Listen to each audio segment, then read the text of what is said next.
Yeah. Who's doing that? Dude, whose name has been... No.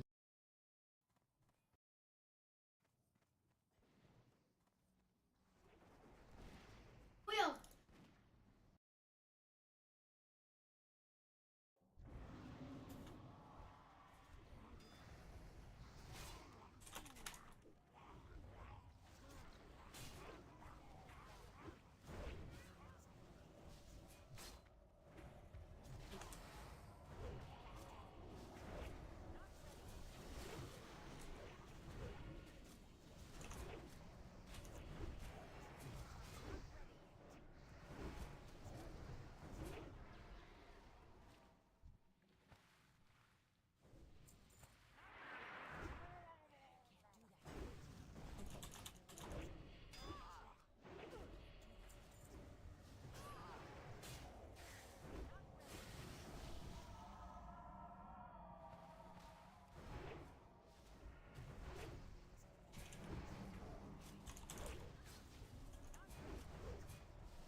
And let me.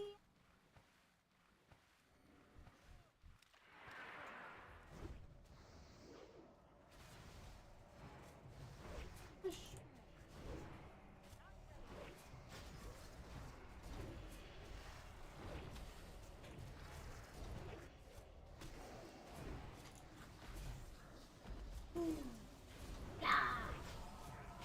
I gotta shoot.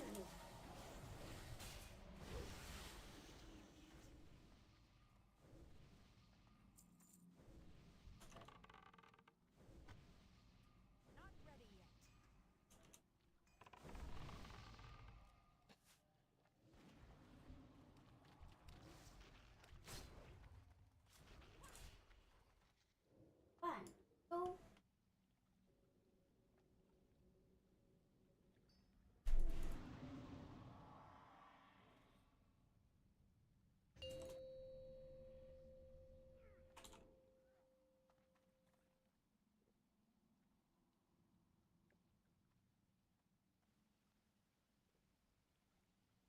5, 4, 3, 2, 1.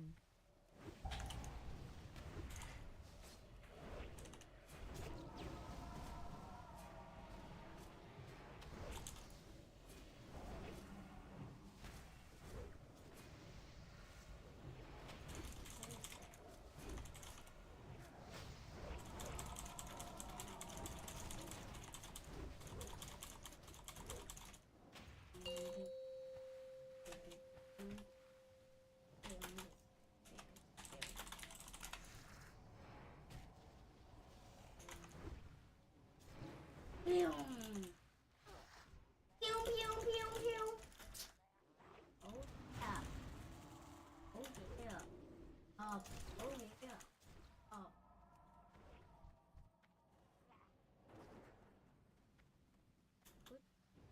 Oh. Yeah. Oh, yeah.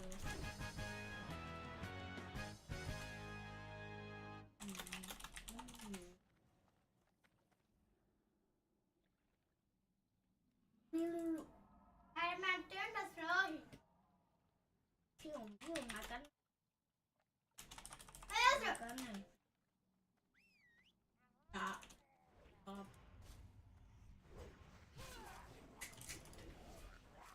Hey, it's your dad, your dad.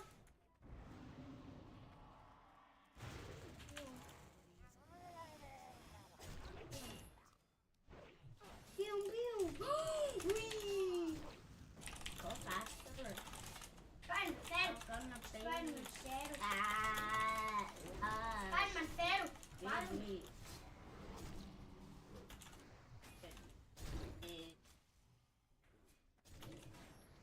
Yeah. Is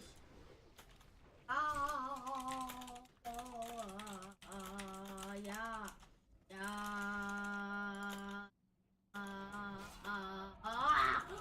Oh.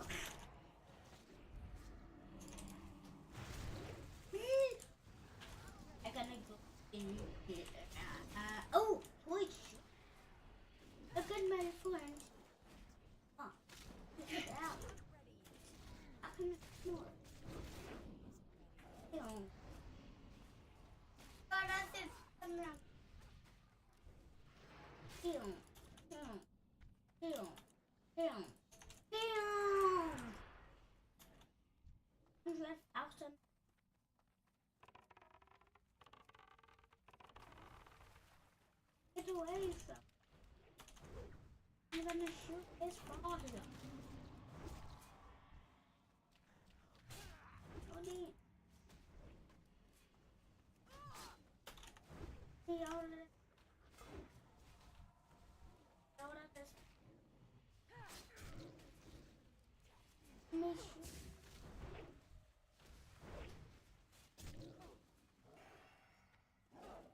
it, upgrade,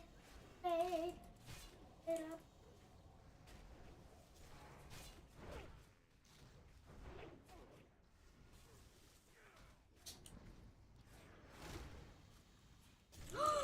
One hit and it's game over.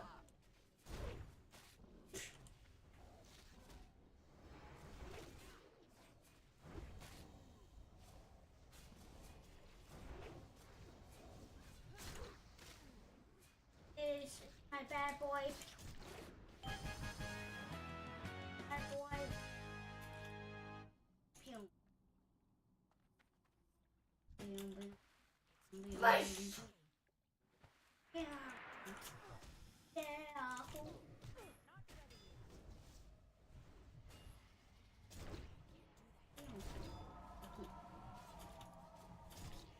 Let's go, yeah.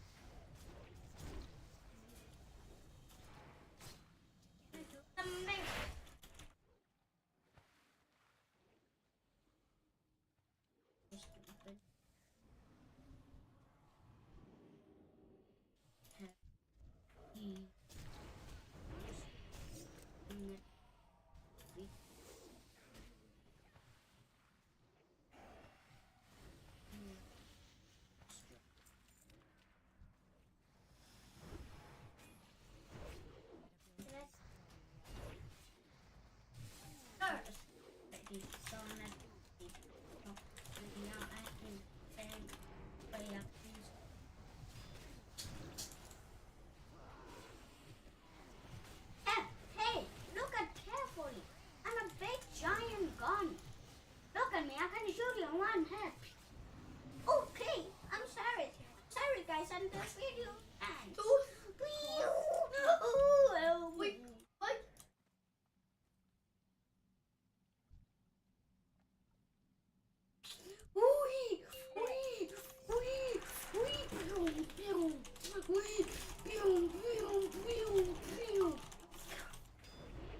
Oh. No.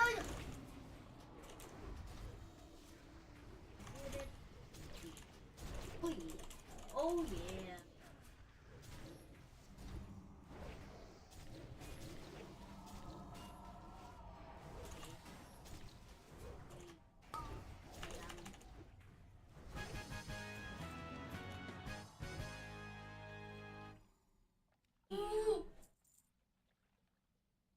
Hey, screw up. Bang. Hey, stop. Pew, pew. Pew, pew, pew, pew, pew, pew, pew, pew, pew.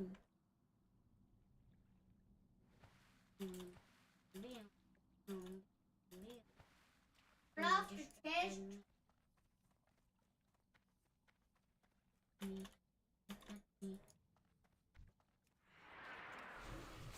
I can't take it.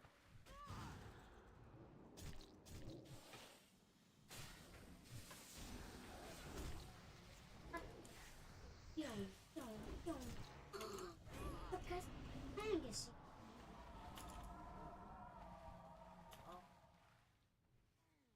Oh!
That's what you get, Lutheran.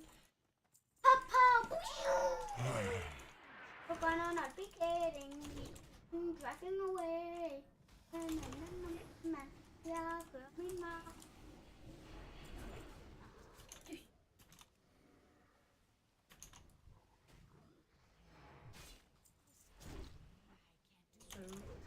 I'm strong and I'm cool. Look at me.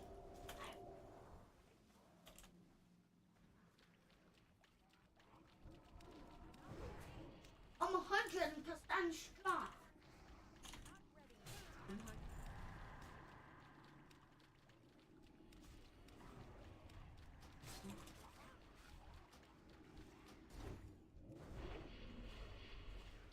Okay.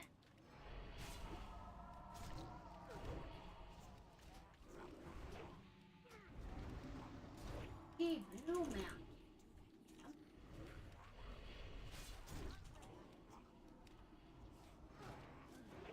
Shoot those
Look at that. You're strong and I can shoot you. Pew, pew, pew. I defeated you, friend. But still. Pew. Pew.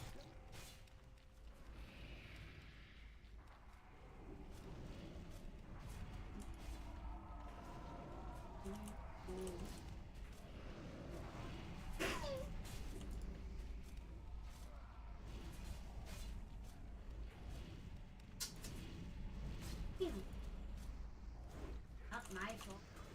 Oh, you get 100, 1,000, 100, 1,000, 1,000.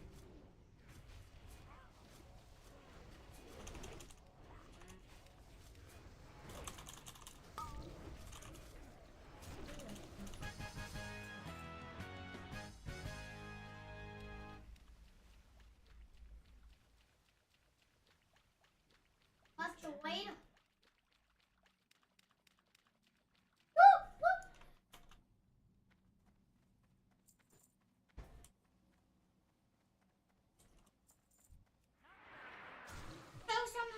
Thousand.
Oh, God.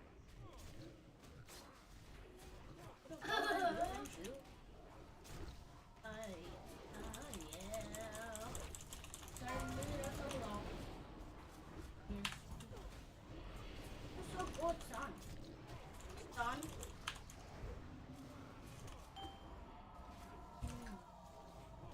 Son. Wait. Want to wait? Shoot those guys. Come on. Don't be.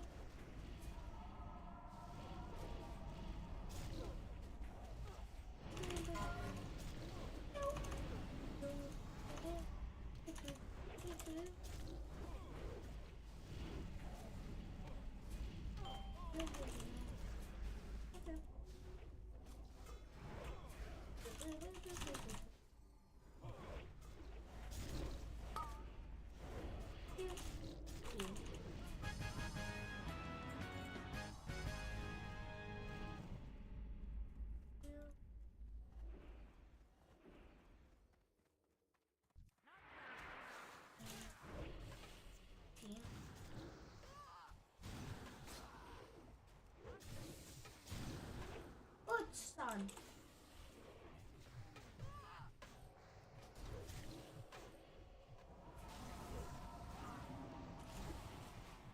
I don't know.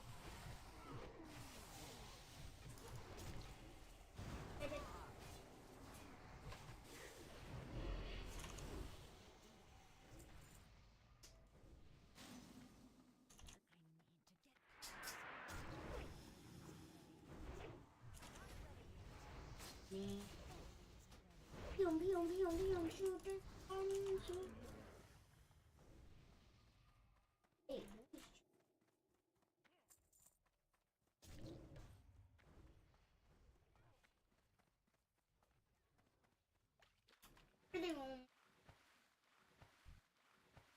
shoot it. Let's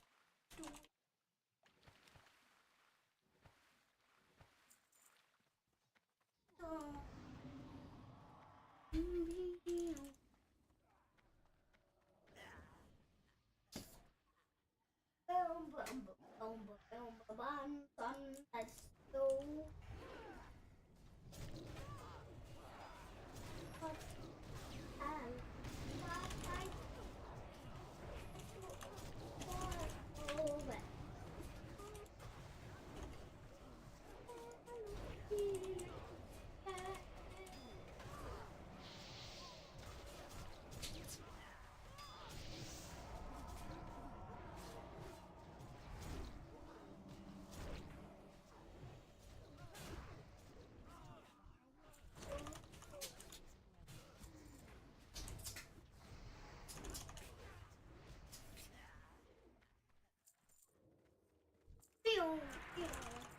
I gonna shoot you. Gonna shoot you like a shoot you. That's what that helicopter. Got a big anger. Yeah. You should not get. Oh my god. Boom. Look at it. Boom. Yes. Hai thở đó hả? Mấy chị. Hey. Wow, ja, det kan jeg godt se, hvem.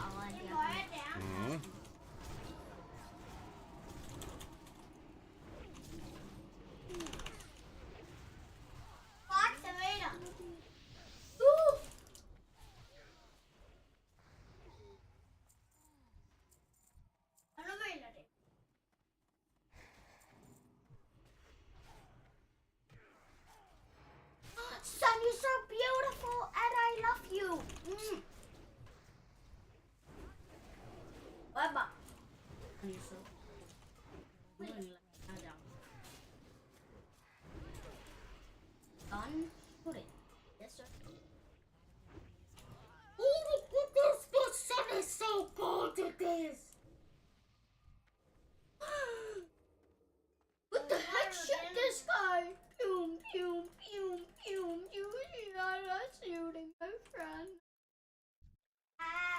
You gonna shoot? You gonna shoot big battle?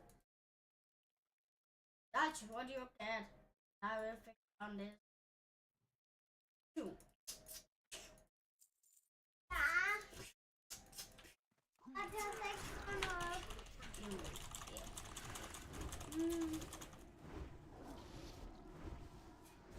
Oh, hey, this one.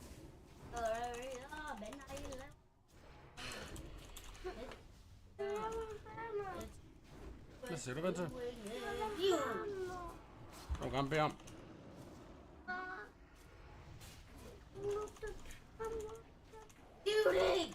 Jeg kommer med ud lige om lidt, her. Det får I, hvis I spiller mod mig nu. Pappa, hvad er det dig, der er der?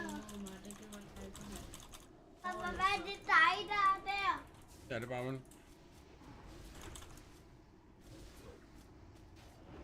Pappa, lidt kig. Så godt sammen. Pappa, kig på mig.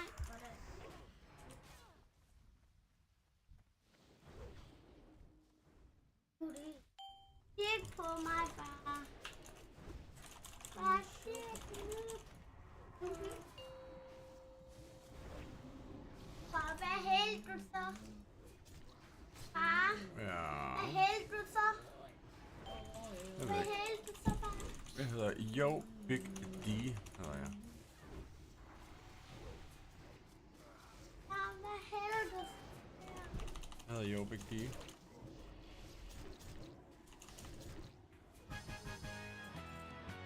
Far, kig nu på mig. Ja, hvad er det? Hvad hældte du? Et spoon. Og der hedder Based Spoon. Men hvad hældte du så? Alt hvad jeg hedder, ven. Jeg hedder Yo Big D, og så hedder jeg et spoon og Based. Det er engelske navne. Hvorfor hældte du? Det er jo fordi, jeg kunne ikke få lov til at hedde Daniel. Eller far. Jeg var nødt til at hedde noget andet.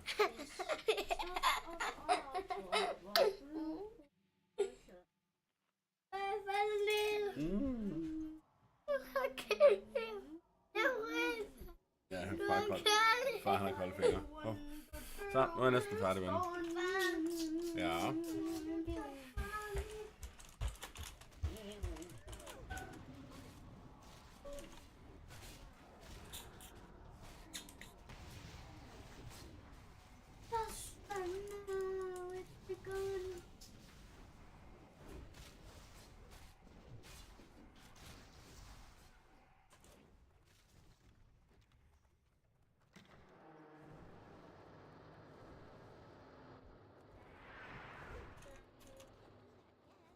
Hey.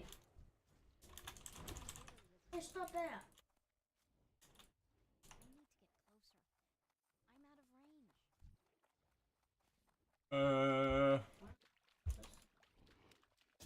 Hvad sagde du? Okay, you. Ej, vi skal ikke lige nu. Jo, en is, så du sav. Ja, men vi skal ikke lige have den lige nu. Jeg prøver at høre her. Når Fjord han sover, så kan man gå i. Nej. Det er fordi Fjord han skal ikke have en lige nu, det kan jeg mærke. Det gør. Hey. Fordi du heller ikke kan. Åh, det er okay. Hvis du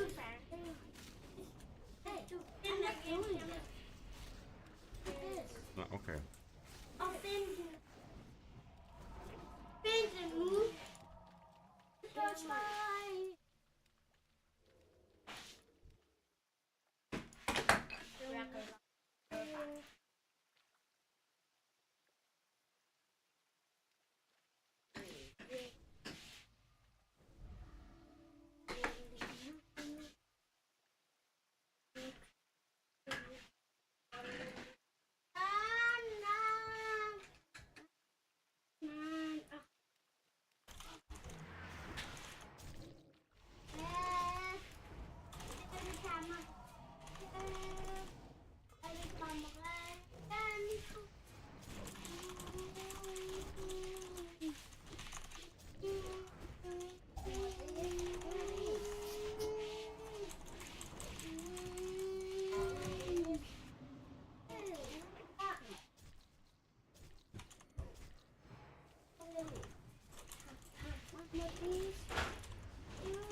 Monkey Business.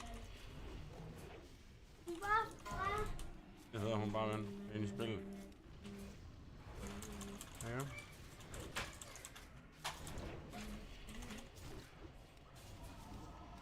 Vi ser, hvad Fjordsen han laver, ven.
Sorry, monsters have big heads. Sorry. Money. See money?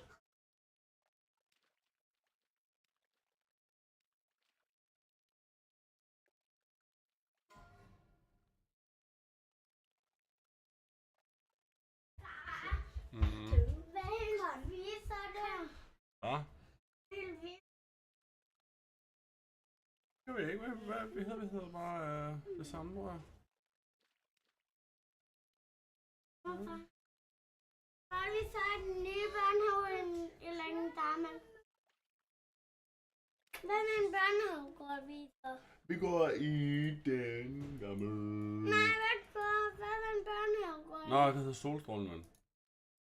Hvorfor solstrålen? Det hedder den. Det er Karina og Rikke, der har bestemt det.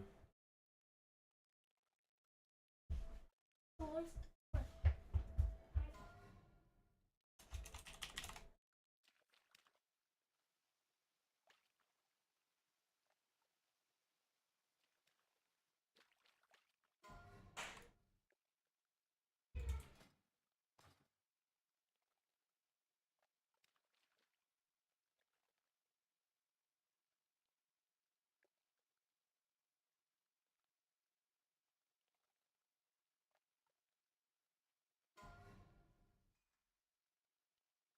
Jeg vil gerne have æg. Jeg kan gerne bede om nogle æg. Det kan være, at vi skal have kogt nogle æg, vi kan spise. Nej, det er store.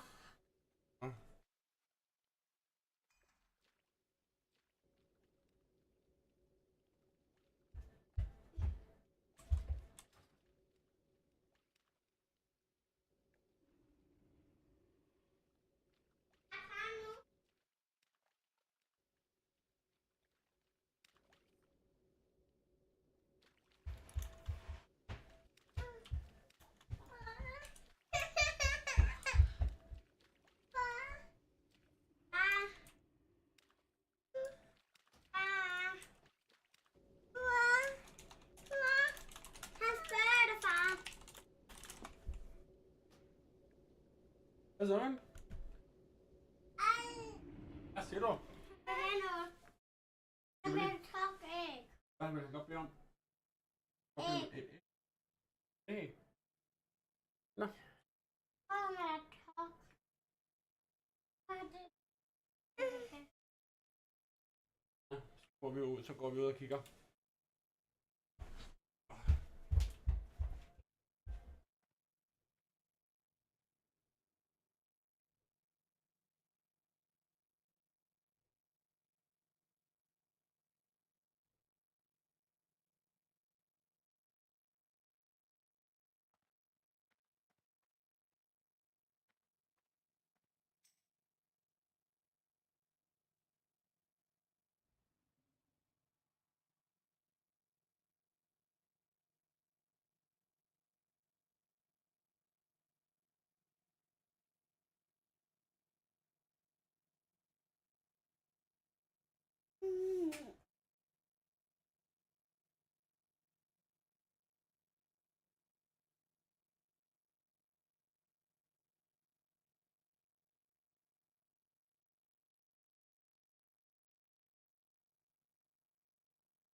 Chance.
Last chance.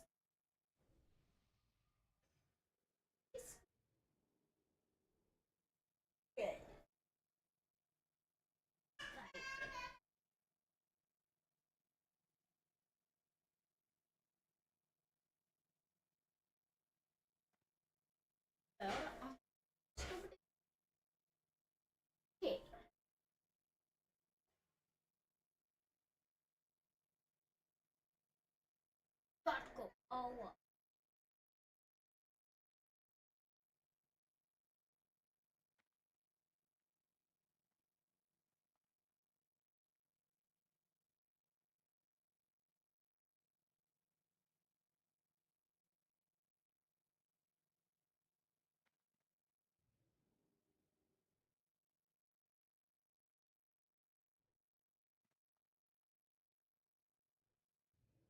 Ready. Yes.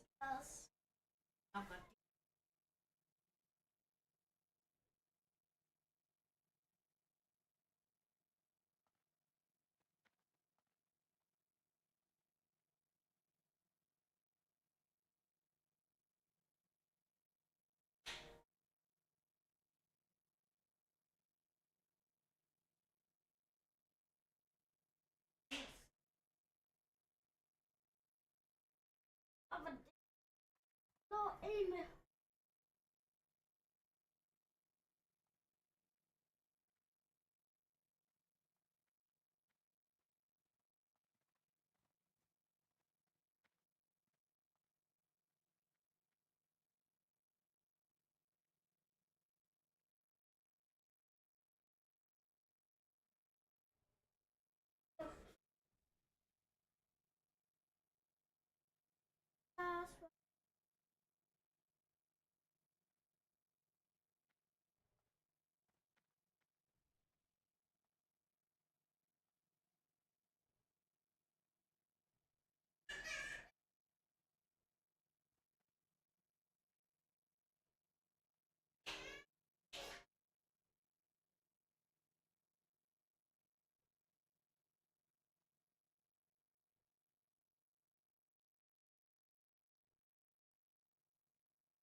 Everybody, everybody, everybody, everybody.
man så ikke have det der med ind.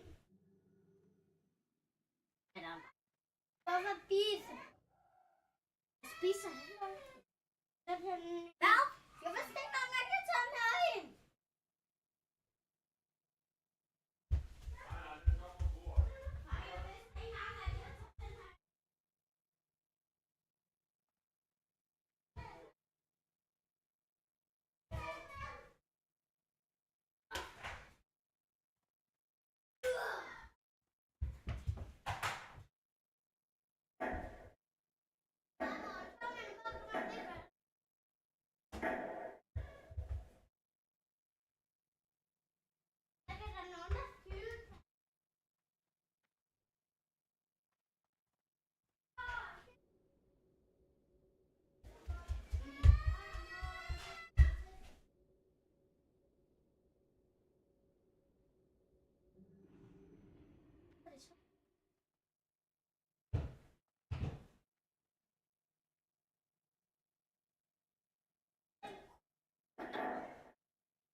What the hell?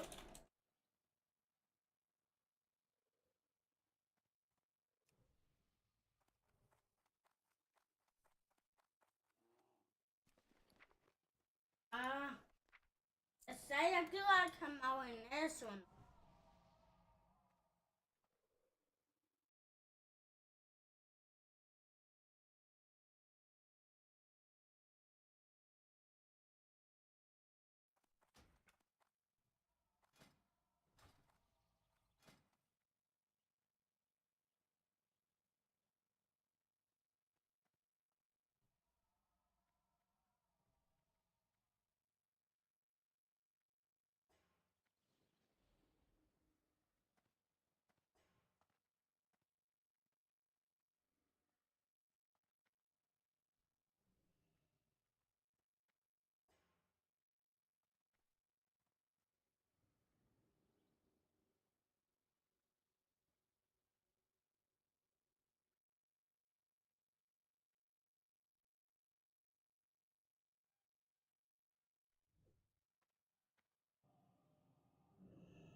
Det var top.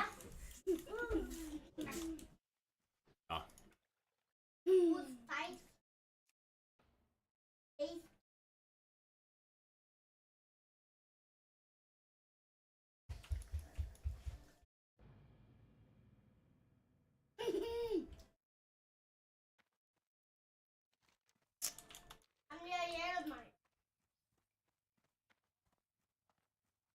Spiller du? Sådan slåssespil? Den her. Ja. Så får penge. Gør man det? Ja. Han har sat stå. Kan man så købe noget for de penge? Så kan man... Mm.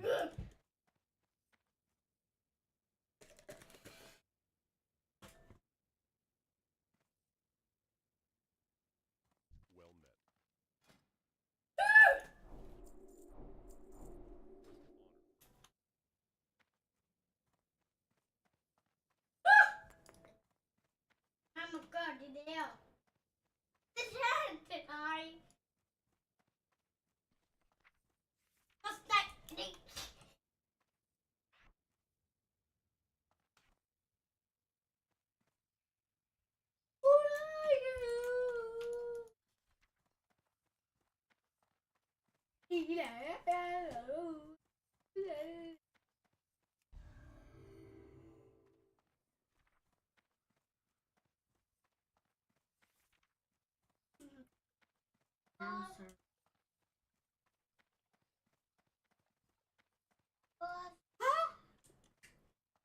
Relax.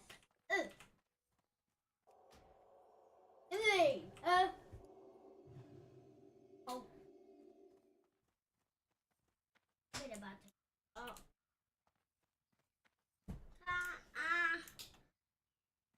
Ja.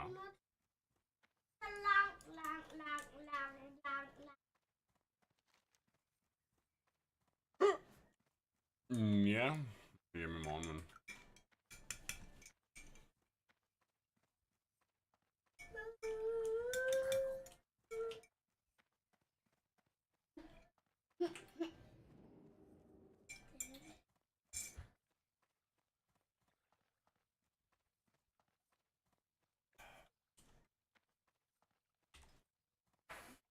Cage Max.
Years in Hollywood, no one in Hollywood has a memory of going to a sold-out Kevin Hart show, there being a line for him ever getting a standing ovation at any comedy club.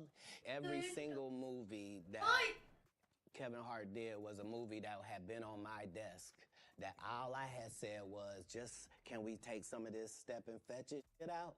And then I can do it. Like, it don't need to be overtly homosexual, because I'm not homosexual, right? It doesn't need that to be funny. Chill. It looks like 2024 is going to be a very long year for Kevin Hart, because Cat Williams just announced that he's going on tour with Kevin's ex-wife. And we all know, Kevin has a very messy history with his ex-wife, Teray. This came shortly after Kat dragged Kevin for filth in an explosive interview with Shannon Sharp, where he accused Kevin of selling his soul for fame and being an industry plant. And word on the street is, this isn't going to be any regular comedy tour, because Teray is going to be spilling some major tea about Kevin. And Kevin seems to be very upset with this and is clapping back at her. He already had his deals when he got here. Have we heard of a comedian that came to LA and in his first year in LA, he had his own sitcom on network television and had his own movie called Soul Plane that he was leading? No, we've never heard of that before that person or since that person. What do you think a plant is? Honestly, Kevin should just hang it up and get off social media for a while, because it hasn't been a month that his former assistant also appeared in an interview with Tasha K and exposed him for cheating on his current wife, Aniko Hart, and being a gambling addict. The man can't catch a break to save his life right now. She pregnant again. Correct, with her second And baby. he's still leaving semen stains all over the couch at the Yes. Heartbeat Studio. Correct. And showering and then going home like. I told Aniko, like, Kevin is cheating on you with a girl named Mick Snorgan. She's his flight attendant. She's on his planes. Does Kevin have a gambling problem or something? His game is poker. He gambled y'all money away and had to pay y'all half checks? Yes, well, exactly. It was Leland. Leland was messing with our money. But I said, here she is. Go on. Ooh! She got it. She on vacation every day.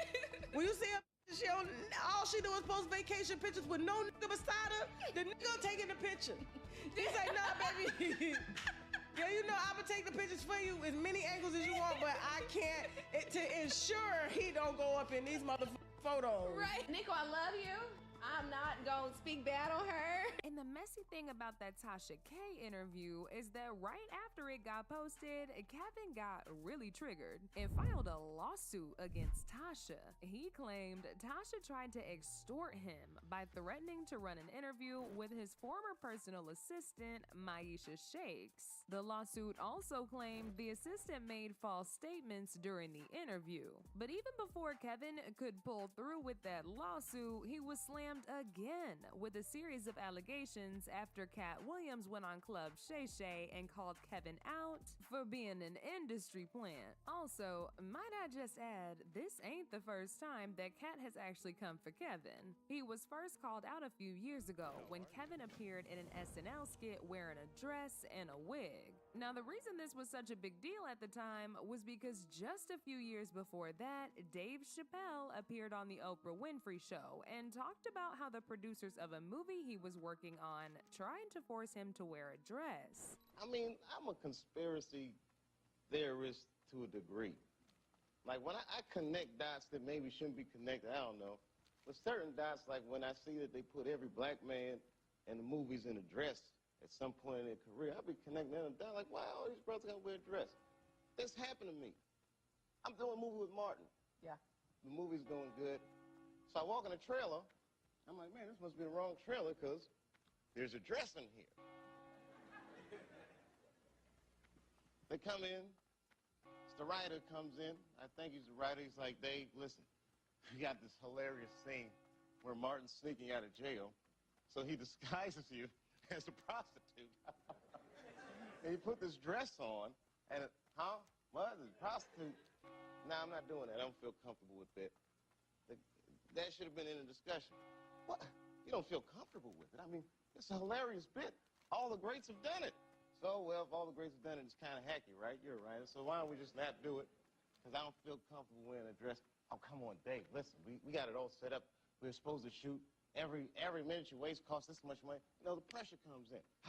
He said, I'm not wearing no dress, man. I'm funnier than a dress. Just give me something funny to say. I don't need to wear no dress to be funny. What am I, Milton Berle? You know, we're going like this. And then finally he's like, and he leaves. And then, like, the director comes, Dave, it really would be great if you wear the dress. Now, when Kevin was later asked about what Dave said, he initially tried to laugh it off, but he still made it very clear that he would not compromise his morals and his boundaries by putting on a dress. Dave Chappelle, another great comedian, said that, you know, in the industry, they tried to make him wear a dress. Have you ever ran into that with scripts, and is that something that you wouldn't do for I definitely haven't ran into to put on the dress.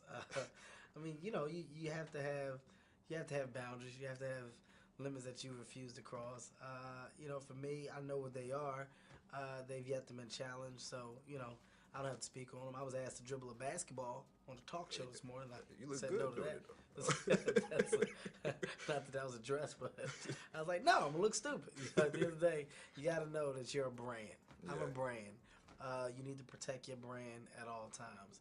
When things happen that can possibly affect your brand, your brand can be diminished, and you don't want that to happen. So, protecting my brand is definitely a priority.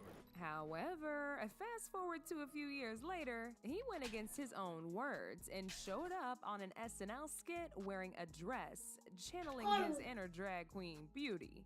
Kat was later asked to comment on Kevin wearing a dress, and he said he doesn't think it's Kevin's fault that he wore a dress because he was just a part of a twisted system that requires black men to emasculate themselves to be successful. Kevin doesn't have to worry about what people are going to say about him wearing a dress because of the long line of dress wearing people before him. So now we have Big Mama's house 1, 2, and 3. Yeah. I've never seen Medea in a pantsuit. I think she wears dresses. So now I'm saying, why are we picking on poor little Kevin Hart? Because it was his turn next. Kat and Kevin seemingly kept each other's names out of their mouths until 2018 when Kevin slammed Kat for being an addict and claimed the reason why Kat is not successful as he is right now is because he chose drugs over his career. My frustration with Cat Williams comes from you keep pointing at Hollywood. Hollywood this, the white man, this, and this. When do you take responsibility for your actions? You had the shot. Cat was in that position at one point. You were the guy. Yeah. You were set up to be the star. You didn't show up to work. You promo shoots. You off your promo trips that they had set up for you. You became a risk to the studios, which is why the studios stopped with you. Why was he a risk? He chose. Oh, okay. Take responsibility for what you chose and say, you know what? I gotta fix me, and I'm gonna come back and I'm gonna stand up for comedy. So when you say Tiffany Haddish doesn't deserve or isn't really a comedian and these other women have worked hard, what you say? Shouts out to Melanie Camacho. Shouts out to Lunel. Shouts out to Leslie Jones, who are all underneath the umbrella of Cat Williams. Cat Williams, have you ever used your platform to fucking bring the people that were under you up? You haven't. So because you haven't, don't shit on those that now are. I've used my platform and I brought my guys and girls up. The brand of Kevin Hart is a brand that's expanded so fucking far, whether you like me or not. My presence in comedy will forever be felt because I'm a fucking boss. I sit on the top of it, and the opportunities that I'm giving are the ones that I'm creating. So take responsibility for what you did. Nobody else did. You don't hear Chris Rock, Dave Chappelle, the Kings of Comedy, Seinfeld. You don't hear George Lopez, Eddie Griffin. You don't hear who else can I go down the road of other comedians? Steve Martin, Martin Short. You don't hear the guys that got on top and that made it by doing what they love complain about the people that are coming under them. The reason why is because they're happy with themselves. Don't blame everybody else for your shit. Don't on my sister Light because you're not happy with your shit. This earned, it's not given. Cat did not take those comments about him very lightly, and he took to IG to debunk the lies. Why he wasn't there and off making 85 million, I was over here not making 85 million. But it's all good. I don't mind $1 million a month and keeping my soul. And as long as Richard Pryor was able to be the king of comedy and a crackhead, they gonna continue to say maybe I am. But again, I urge you, if there's a drug you can do that'll get you Cat Williams level, you should OD on it tonight. But But just when we thought Kat was done with the whole thing, he returned a few days ago to end Kevin for good. He exposed Kevin for selling his soul and his morals for money and claimed Kevin had no limit when it comes to what he would do for money. He also talked about how Kevin only had a little bit of fame in the West Coast, but suddenly went from being a nobody to being mega famous in Hollywood. Tiffany was only seen at the Laugh Factory. In 15 years in Hollywood, no one in Hollywood has a memory of going to a sold-out Kevin Hart show. There being a line for him ever getting a standing ovation at any comedy club. He already had his deals when he got here. Have we heard of a comedian that came to LA and in his first year in LA, he had his own sitcom on network television and had his own movie called Soul Plane that he was leading? No, we've never heard of that before that person or since that person. What do you think a plant is? Maybe people don't understand the definitions of these words. He just did his documentary with Chris Rock where he shows you that his whole upbringing in comedy was on the East Coast. So how simultaneously was he here in Los Angeles doing the same thing? It didn't happen. It didn't happen. And I hate to seem like a petty individual for picking apart lies. So Kat was basically saying that there was no way Kevin ever would have been able to climb up in Hollywood so fast without the help of the white elites fueling his career. And I mean, when you think about it, there is no proof of Kevin hustling his way to the top like what the other celebrities had to do. One minute nobody knew him, and the next minute, that man was everywhere. These people are not powerful. Satan can't create anything. That includes blessings for his people. That's why, you know what the ¡1 job of somebody that sold their soul in Hollywood is? Is to act like it didn't happen. They all do the same job. Why do you think Gary Owen can't cross over and he already white and been in comedy for 25 years? He also accused Kevin of sometimes taking money from the elites not to speak up against important issues and to only push the narratives they want him to push. And this is why when I walk in a room, heads go down. Behind my back, I'm nothing. I'm just a regular old comedian that's bitter and jealous. But in my face, no. The king has walked in and they have to respect it only because I've not taken the shortcuts. I've not been funded. They pay you to not talk about things they don't want you to talk about. They tell you that themselves. Kat revealed that as a result of him not wanting to compromise his morals, a lot of his movie roles were snatched from him and given to Kevin because Kevin has no moral compass and was willing to do whatever they asked him to do. Now, Kevin didn't initially want to respond to this, but after seeing how everybody was rallying for Kat and praising him for exposing the industry, he finally decided to clap back during his commentary for the Knicks versus Philadelphia game. He called Kat a clown and claimed the interview was nothing but a load of horse crap. Hey, Kev, you didn't say nothing to Cat Williams when he did a 3-hour interview talking slow yesterday. You didn't put a shot clock on him. Do you entertain the circus or do you watch it, Perk? Which one do you do?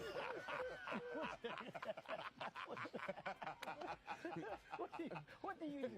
You watch it. You go, man, look at that lion riding the bike. That's what you say. Oh, but this response didn't do a thing to help his case because just hours after he said this, Kat announced that he was going on a comedy tour with Kevin's ex-wife, Teray. A lot of people were gagging at this because Kevin and Teray had a very nasty divorce, and we already know, baby, she's gonna be reading him for filth when that tour starts. So Kat teaming up with Kevin's ex-wife that truly hates Kevin was a very petty power move. Now, in case you didn't know, Teray and Kevin divorced back in 2011 after 8 years of marriage. Teray was the one who filed for divorce after she caught Kevin cheating on her with multiple women. Apparently, he had been cheating with multiple women from the start of their marriage. And there are even rumors that his current wife, Aniko, was one of the mistresses when he was still with Teray. In my mind, that me and Kevin Kevin were going to have that. In my mind, we were supposed to be the power couple. Oh, yes. And there was moments where I would be like, God, really? Because first of all, I don't believe in divorce. So I was angry at that enough. Then I felt like a failure. That I have to see him everywhere. If it wasn't a billboard. What's even more messed up about this is that Teray used to be one of the people working overtime to write jokes for Kevin to use in his movies and stand-up shows. But even after all that work, he never credited her and spent all the money he made from the jokes she wrote on his mistresses. And y'all, get this. Even after he cheated on her, he had the audacity to joke about it during his stand-up shows. Can y'all even believe that? This man was clowning the woman who stood by him when he had nothing, and he thinks it's funny? Understand something, people. Lying will ruin your life. Lying will ruin your goddamn life. Lying ruined my marriage. True shit, sweetie. Lying ruined my goddamn marriage. That's a lie. I cheated. Let's talk about it, though. Let's figure it out. Don't judge me. Let me explain. Yes. Yes, people. I cheated. Am I ashamed of it? No. No, I'm not. Do I wish that I could take it back? No. No, I don't. Let me tell you why. You can't evolve as a man if you never make a mistake. The only way that you can be perfect is to... I get it. I f***ed up. Don't cheat. Whatever. Now, do I think cheating was the problem? No, I don't. Cheating was not the problem. Lying about cheating was the problem. If I'd have been honest about it, I might have worked it out. But I wasn't. I lied. And I didn't just lie on myself, I put my best friend in my lie. Now, I don't think that's a bad thing to do.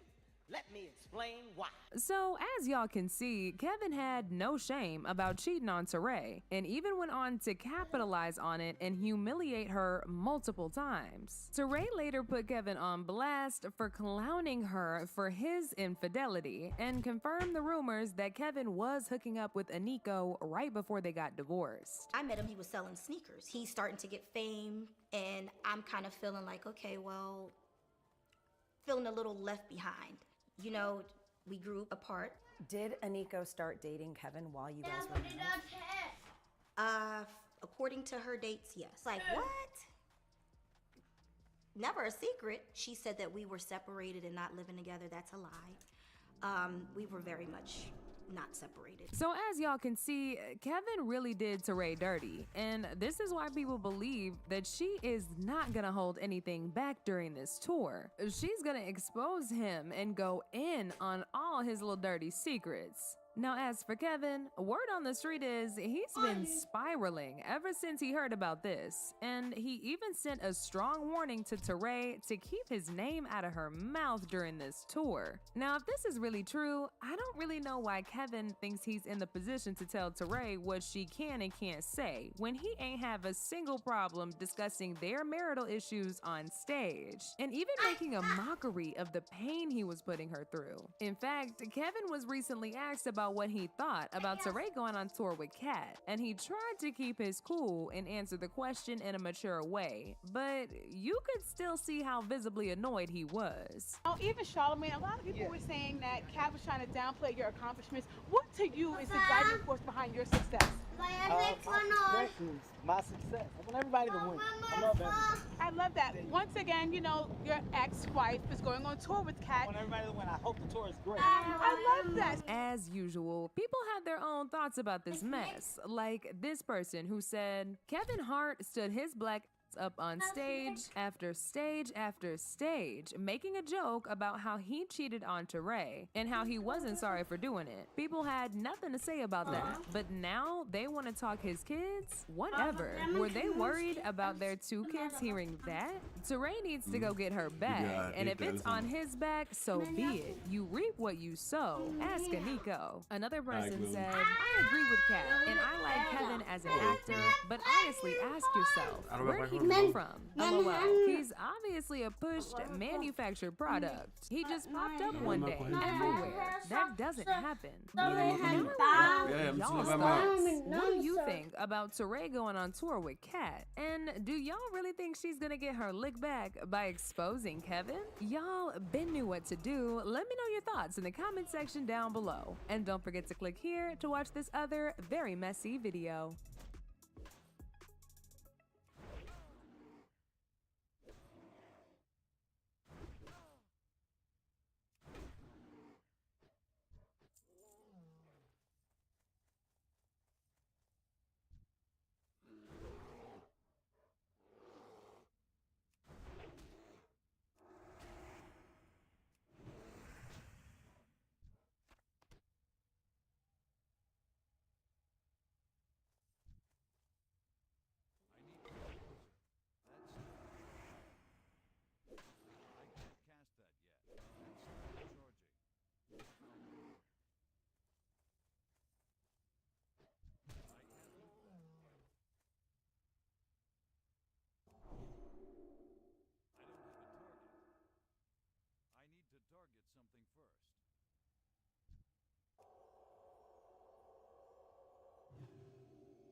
This is the Busta Rhymes that none of us have ever seen before. Busta Rhymes says it himself. This is a Busta Rhymes that nobody's ever seen before. You will walk away from this conversation understanding not only what it takes to reach the very peak of your powers, but to stay there for 33 years. To have the insane consistency, discipline, dedication, and in his words, addiction to something that will take you to the very top. But then also you'll see the forces in life that take you from that peak to the deepest depths of darkness.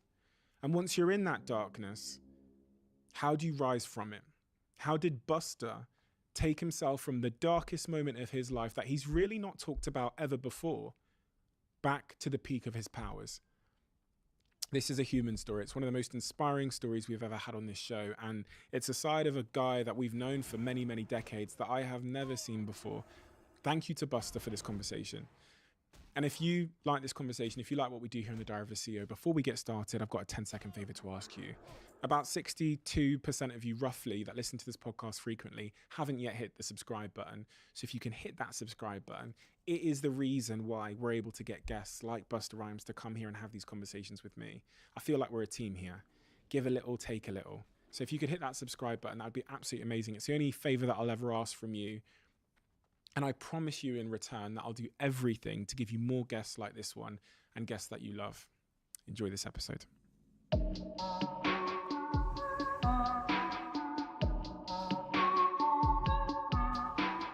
Busta, sometimes I think that with maturity and with age, we're able to look back at our earliest years and connect dots that only our maturity and only our own growth and development allow us to connect. And those dots sometimes indicate to us why and how we became the person we are today.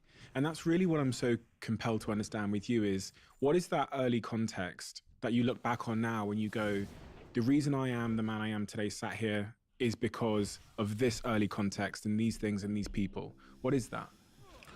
Honestly, I have to say it starts with my mother and my father.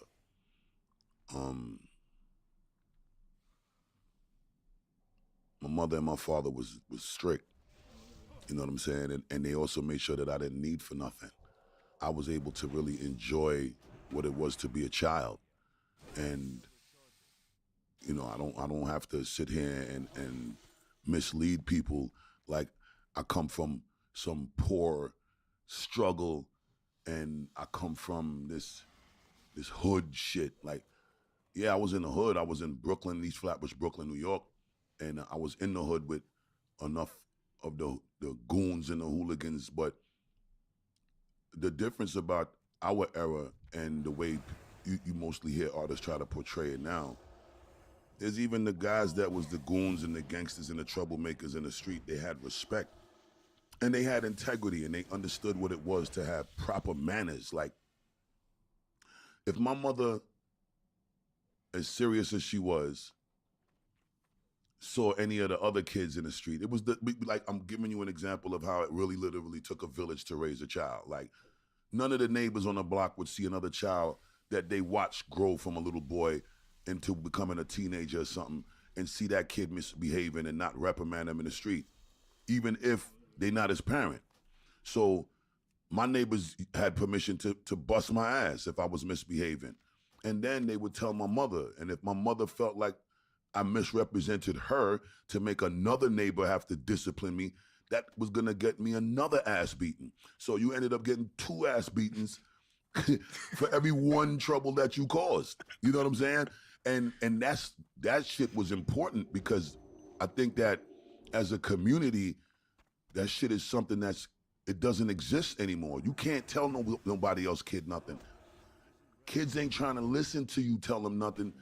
They'll lift up something and fling it after you or go upside your head and disrespect you because there's just a totally different value in the way things are done in the community.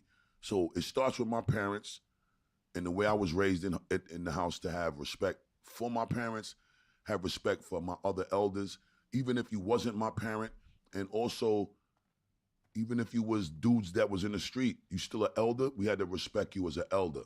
In return, that same respect that came from the house and you, whenever you went abroad and you conducted yourself in that manner, it would garnish the same respect in return. So even if it was a dude in the street on some street shit, the respect that you showed to that elder still warranted a certain respect from them. They wouldn't disrespect the respect that you was raised in your house to have for your family and for them. So that respect was upheld, and it was that integrity was defended. And that was a real solid foundation that all of the other floors was built on, which eventually evolved into becoming a skyscraper for me. So I'm gonna start there with the kids. Then I'm gonna go to the neighborhood, because again, when my parents was around, I got the same disciplining from the neighbors, the hardworking middle class families, the less fortunate families that was still in the neighborhood. We all was on the same accord about discipline and respect. Was it easy to see when you look back how you could have gone another way in that context? Absolutely, because all of those things were still there. The drug dealing was still there. The shootings were still happening. The robberies were still happening. All of that was there, right? But the beautiful thing was there was a serious presence of balance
that was just as impressionable as all of the things that was the negative presence that was strong and that did get a stronghold on a lot of the youth in the community at the time too. How come you didn't go the other way? I did. I just was fortunate enough to have something like hip hop that was able to be an alternative that saved my life, changed my life. And I had some incredible people that was around me to support me when I found this interest and I identified with my gift as an artist to be able to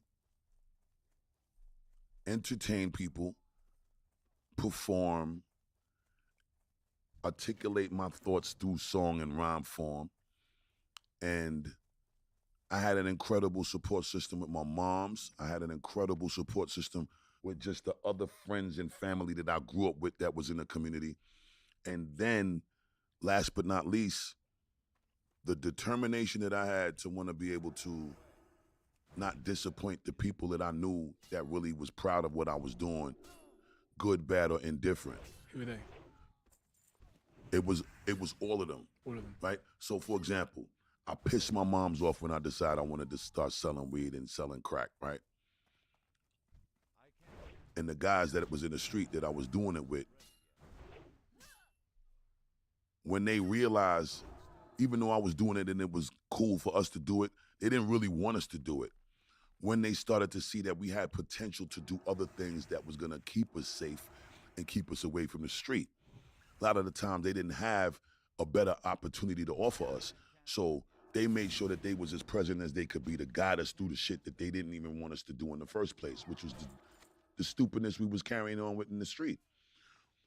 So they did everything they could to minimize the bullshit that we would get into, so we don't get killed, so we don't go to jail, so, you know, none of that shit would happen.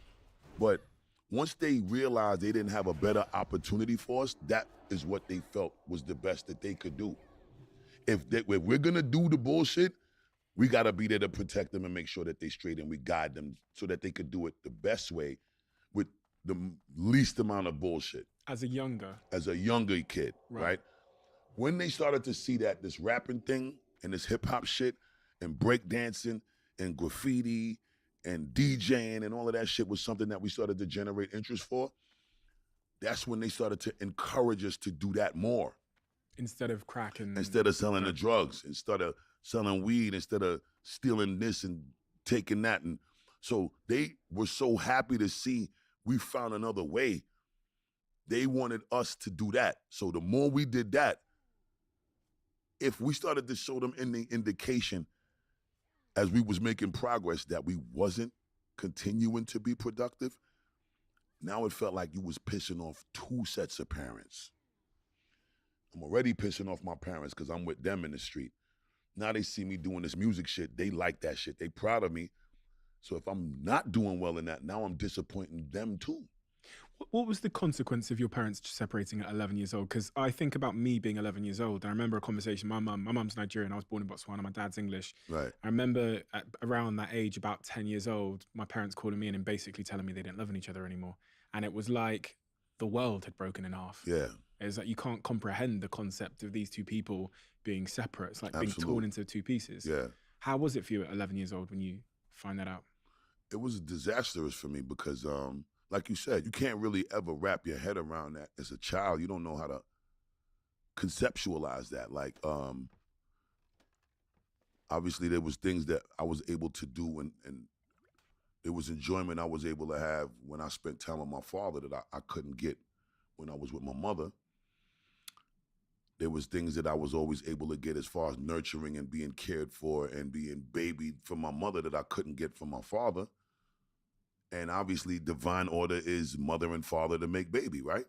So I definitely didn't want to lose neither one of them. Did you change? I definitely changed because I wasn't I couldn't figure out how to find the behaved kid that I was, even though I was still getting into shit. The bullshit really started once my mother and my father got a divorce. The misbehaving really started picking up. The disrespect started to pick up and intensify. The anger was just a lot more. Why? It overwhelmed me more because I wasn't happy with my situation. And then I wasn't happy with the way that I was directly impacted by their beef. So like,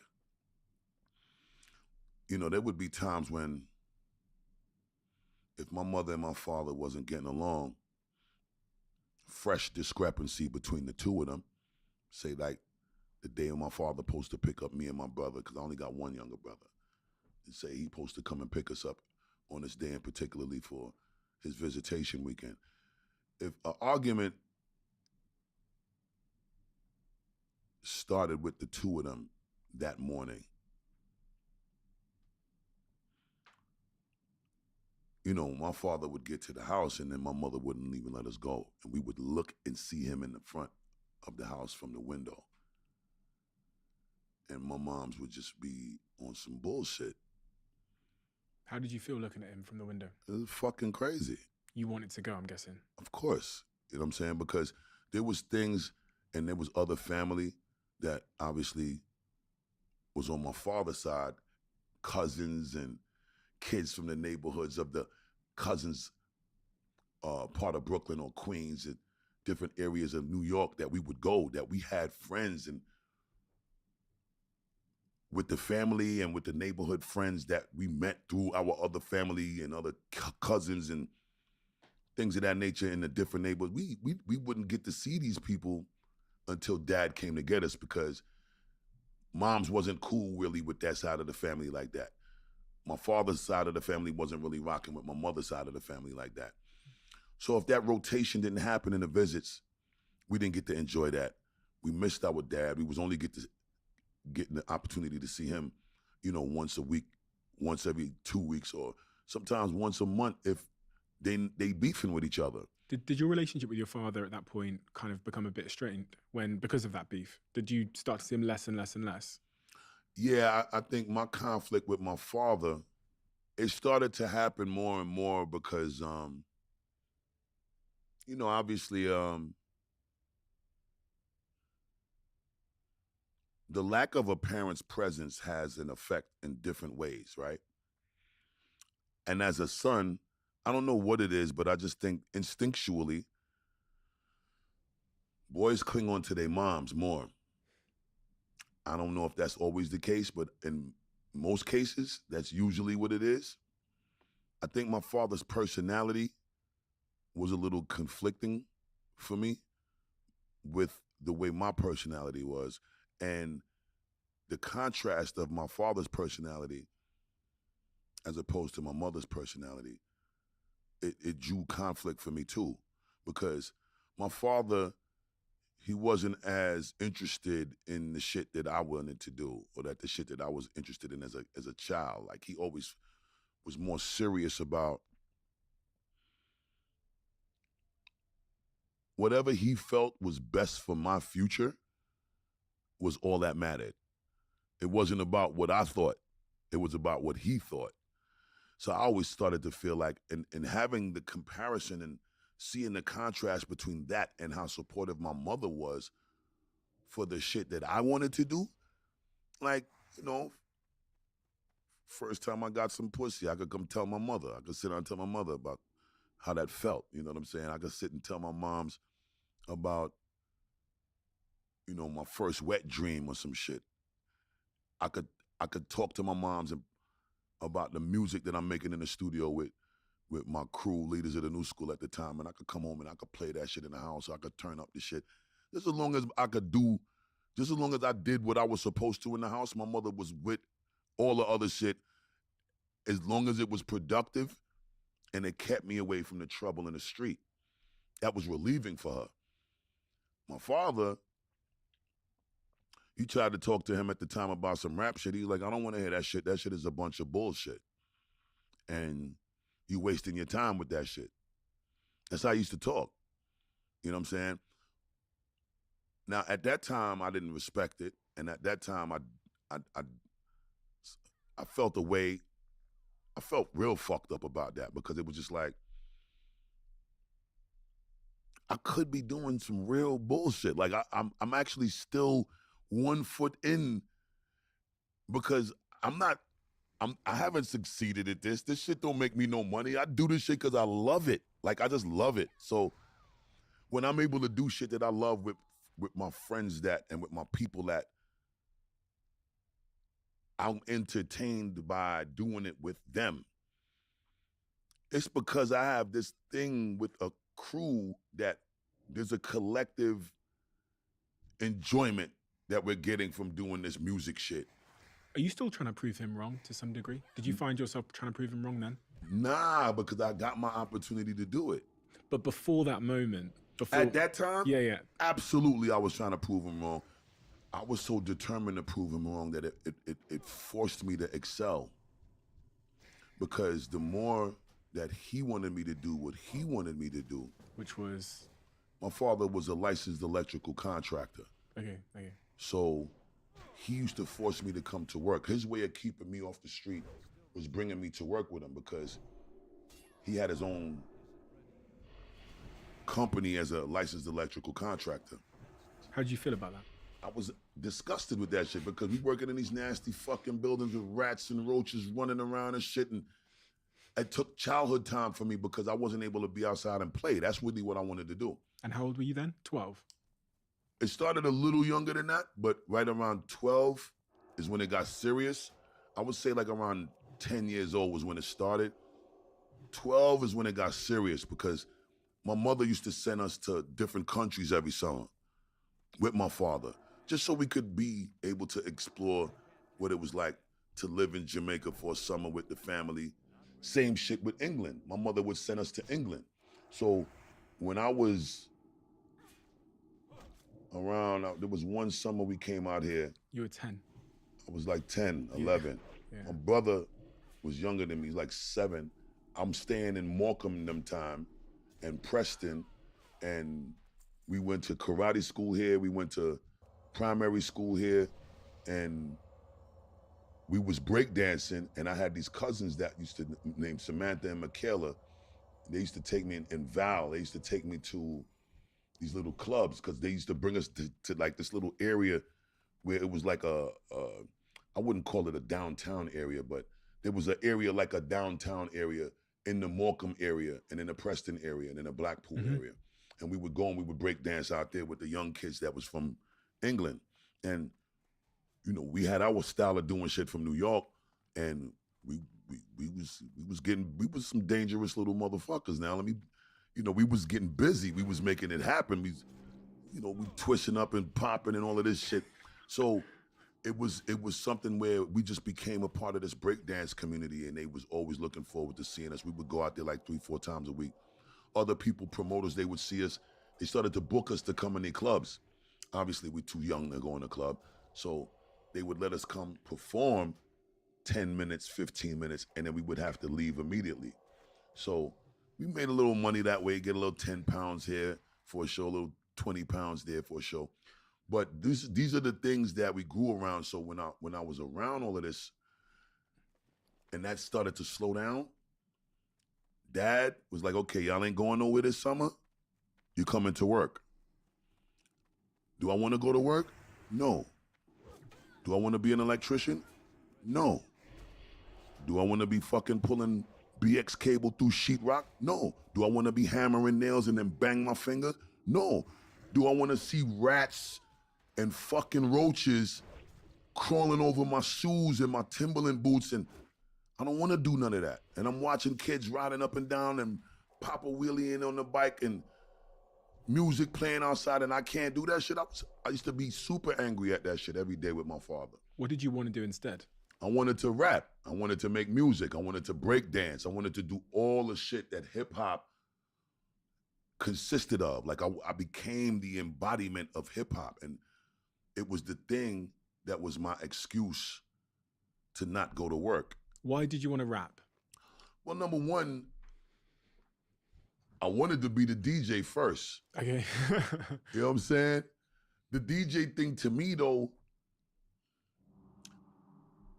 I never really got good at it to be the DJ. I was able to do it, but I was never nice enough to become the superstar DJ. And at that time, the DJ was super important because all of the groups had the DJ name. So the Grandmaster Flash and the Furious Five, Jam Master J, Run DMC. Like, the DJ was always the solo. It was like he was the big shot. So when I'm not really the technology dude, you know what I'm saying? So all of this equipment shit, like, it was just a little complicated for me. And then I actually became an MC by accident. And the interesting part about that was I caught 2 charges selling crack by the time I was 12.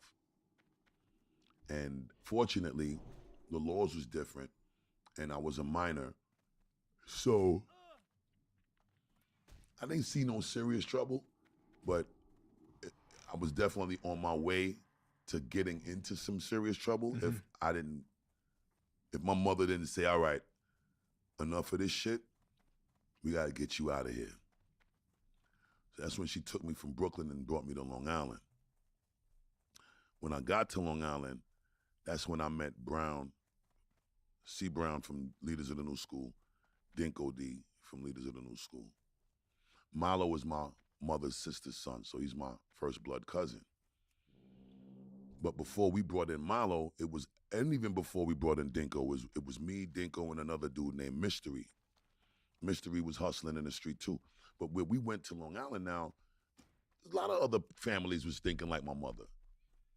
They brought their kids from Brooklyn to Long Island, from Queens to Long Island, from the Bronx to Long Island. So we left the neighborhood, which is the hood we was raised in. We left the hood to come to the suburbs and still be around a bunch of kids from the hood. You know what I'm saying? So the same shit you was running from, we found a way to do the same shit in these nice neighborhoods now. And here we come as the generation terrorizing these beautiful neighborhoods. And we fucked these neighborhoods up. When you say you became an accidental MC, this is what happened. I wasn't rapping yet. I was only breakdancing, I was only popping, and I was DJing a little bit, and I was messing around with the graffiti. I wasn't rapping yet. So when I moved to Long Island, I meet Charlie Brown. I meet Mystery. And what ends up happening is in this junior high school now, they got like these lip sync contests, they got rap contests, and you know, we now finally getting a chance to experience what it's like to be in school where you have periods, different periods in classes, and you in one class for 45 minutes to an hour, then the bell ring, and then you switch. I got the hallway action, everybody talking shit. Go to the next class, you flirt with a couple of chicks on the way to the next class. So all of that interaction is starting now. Puberty kicking in crazy. You know, you're 13 years old, 12, 13 now, you're starting to get your hormones just moving different. So obviously you're going through the stage in your life now where you want to impress everybody. You want to be the cool guy in school. So whenever you came to Long Island from the 5 boroughs, it was a thing. Oh, that's the new kid from Brooklyn. Oh, that's the new kid from Queens. Oh, that's the new kid from Bronx. That's the new kid from Staten Island. So me being one of the new kids from Brooklyn, it created this talk. And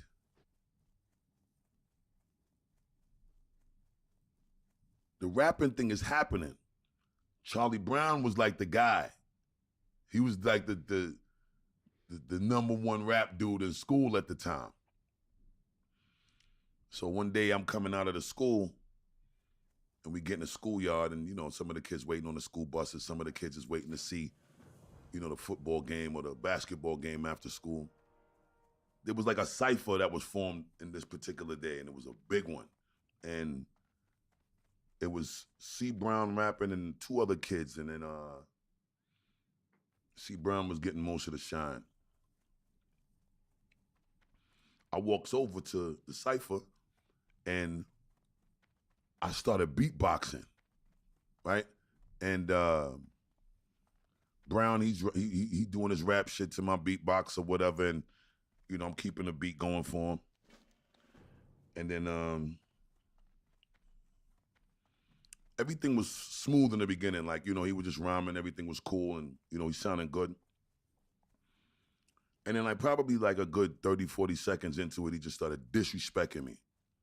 So I'm beatboxing for him and he dissing me, and I'm kind of like torn between should I punch this dude in his face, or should I just keep beatboxing and not be the party pooper of the party energy that we have in here? And you were how old? I was 12.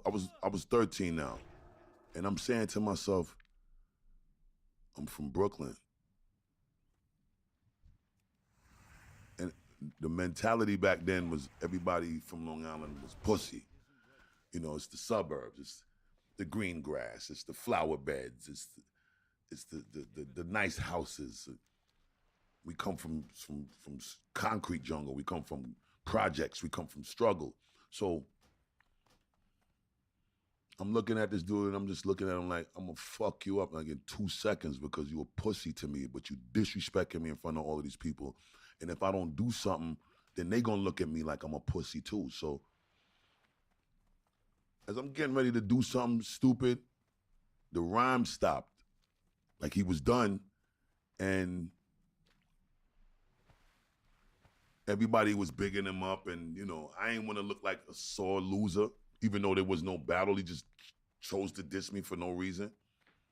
And I couldn't understand it because I'm like, yo, I'm here to support you right now. I'm giving you the beat and the whole shit. The fuck you doing? Long story short, that was the day.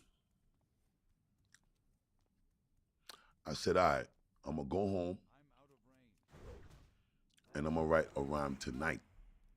And I'm going to come back tomorrow. And I'm going to fucking disrespect this youth in front of everybody, the same way he dissed me up in front of everybody. And the next day, I came to school. I waited all day. I ain't tell nobody shit. We got back in that same yard. Nice big crowd the next day.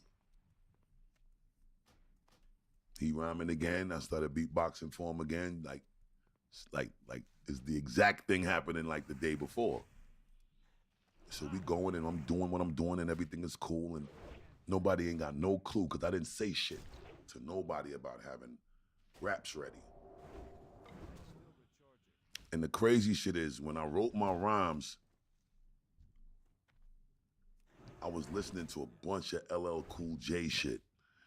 Because at the time, LL was battling everybody on record. You know what I'm saying? He's battling Kumo D, battle Ice-T, battle, you know, he was the one that was trying to take everybody's head off. And I was like, yo, I want to come like LL so I could tear this boy head off. So I ended up doing my shit. And somehow it went from me beatboxing to him and for him to me telling him, yo, why don't you do a beat for me? And he was like, oh, you got raps ready today? I'm like, just do a beat. Let me just try something. So he did the beat, and I started off the rhyme on some calm shit. And then when I started to get into the disrespect lines, that's when the whole thing just started to happen on its own. Like, my frustration and then me seeing the people reacting to my shit the way that I wanted them to, it just made me more confident, more cocky, more charismatic. And that's when the whole Busta Rhymes thing started to happen. And my name wasn't even Busta Rhymes at the time. I had a fucked up rap name at the time. What was it? Yo, my name was terrible, yo. My name at the time, I had two. I had my name from being a part of the 5% Nation of the Gods and Earths, which that name was cooler. That was Lord Tahim, right? But somehow I abandoned that to become like the rappers that had 3-part names, right? Is there a reason you're not telling me? I'm getting to it. I'm just trying to help with, I'm setting it up with the proper prerequisite. So LL Cool J is a 3-part name. Yeah. Jam Master J is a 3-part name. All of the guys from the Fat Boys. Prince, Marky D, Cool Rock Ski. Them dudes had 3-part names, right? I changed my name to Chill O Ski. Yo. That name is so fucking terrible. I know. I'm sorry, bro. Name was terrible. And you know what's so crazy? I kept that name for a long time because I really thought it was the shit because I felt like Chill Oski. Chill Oski, bro. Terrible. I know it's terrible. But I really was proud of like I got a 3-part name like my favorites. And if you want to be like your favorites, you got to do the shit that is a replication of your favorites. And then I destroyed Charlie Brown so bad that at the end of that night, the end of that little battle, that afternoon after school, he just came over to the side and was like, yo, we should be in a group together.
And that's really the day that I guess Busta Rhymes, I guess it's a catalyst moment, the day Busta was born. You talked about how that kind of moment helped you develop your style and your charisma and the way you carried yourself. And from then till when you get signed at 17 years old, I'm curious about what happens in that moment, because that's really, you know, a lot of people at 12 years old or 10 years old or whatever want to be hip hop actors, as hip hop stars, or they want to be whatever, they want to be musicians, but very, very few make it to the top table.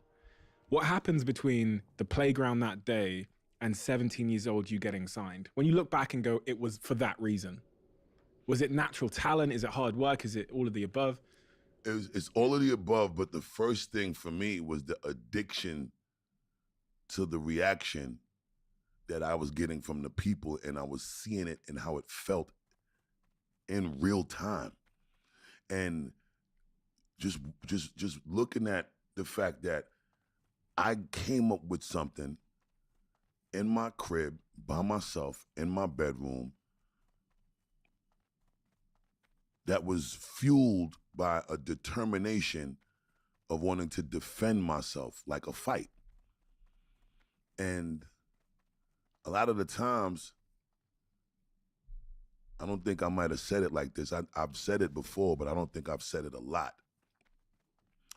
I don't know if it would have been, I had the same desire to want to be in hip hop. I had the same desire to want to rhyme, DJ, but I don't know if that moment didn't happen, I don't know if I would have pursued being an MC. At that time, it probably wouldn't have happened. I've sat here with a lot of people who are comedians and entertainers and actors in the biggest movies in the world. And it's so interesting to me that there tends to be an early catalyst moment where they perform maybe in front of the family at Christmas, right, or on stage or whatever it is, and they get this reaction. And in that moment, that reaction does something to them on a psychological level, which becomes, the word you used is the word I hear, becomes this addiction. Yeah. And I often wonder to myself, because a lot of other people will experience that reaction and not develop the addiction. Right. So the reaction, it appears to me, is doing something for those people that they needed at that moment. Yes, I needed it at that moment. I'm gonna tell you something. It actually happened before that. To want to be an MC happened in that moment. The addiction to entertaining people, and that shit happened when I was like 7, 8 years old. Maybe even six years old, because where it started for me initially was, you know, at the time, and particularly like I was saying, how the neighborhood was back then and how we was raised in our house back then. My mother and my father, you know, we had to go to bed at 9 o'clock on a school night. And on the weekends, when we was that young, we might be able to stay up until about 10 o'clock, but we still had to go to bed by a certain time. When my mother had company, or like my father, and they had like family and friends, or, you know, they just had their little grown-up get-togethers, and they get to drinking a little bit. Sometimes, you know, they so entertained by each other's company, they forget to send us to bed at 9 o'clock. They playing music and shit, and I used to have to do things. I would try to creatively come up with ways to avoid being sent to bed at 9 o'clock. So when they playing music, the first thing that I would always get into doing is reenactments of Michael Jackson and from the Jackson 5 and James Brown dance routines. So I used to do that shit, and I was nice with the fucking split and spinning around and shit. And just carrying on. I'm doing all type of shit, and I'm for hours until I literally would be sweating through my clothes. But it was so entertaining that sometimes the whole company that was there for my family, my mother and my father, they ended up cheering me on and rooting me on to continue, and they bigging up my moms about how much talent her son has. And was it not that feeling then that you were chasing? That's what it was first. That's what I was saying. Like, I wasn't thinking about being no rapper then, but I I knew what that feeling felt like. And I always wanted that feeling.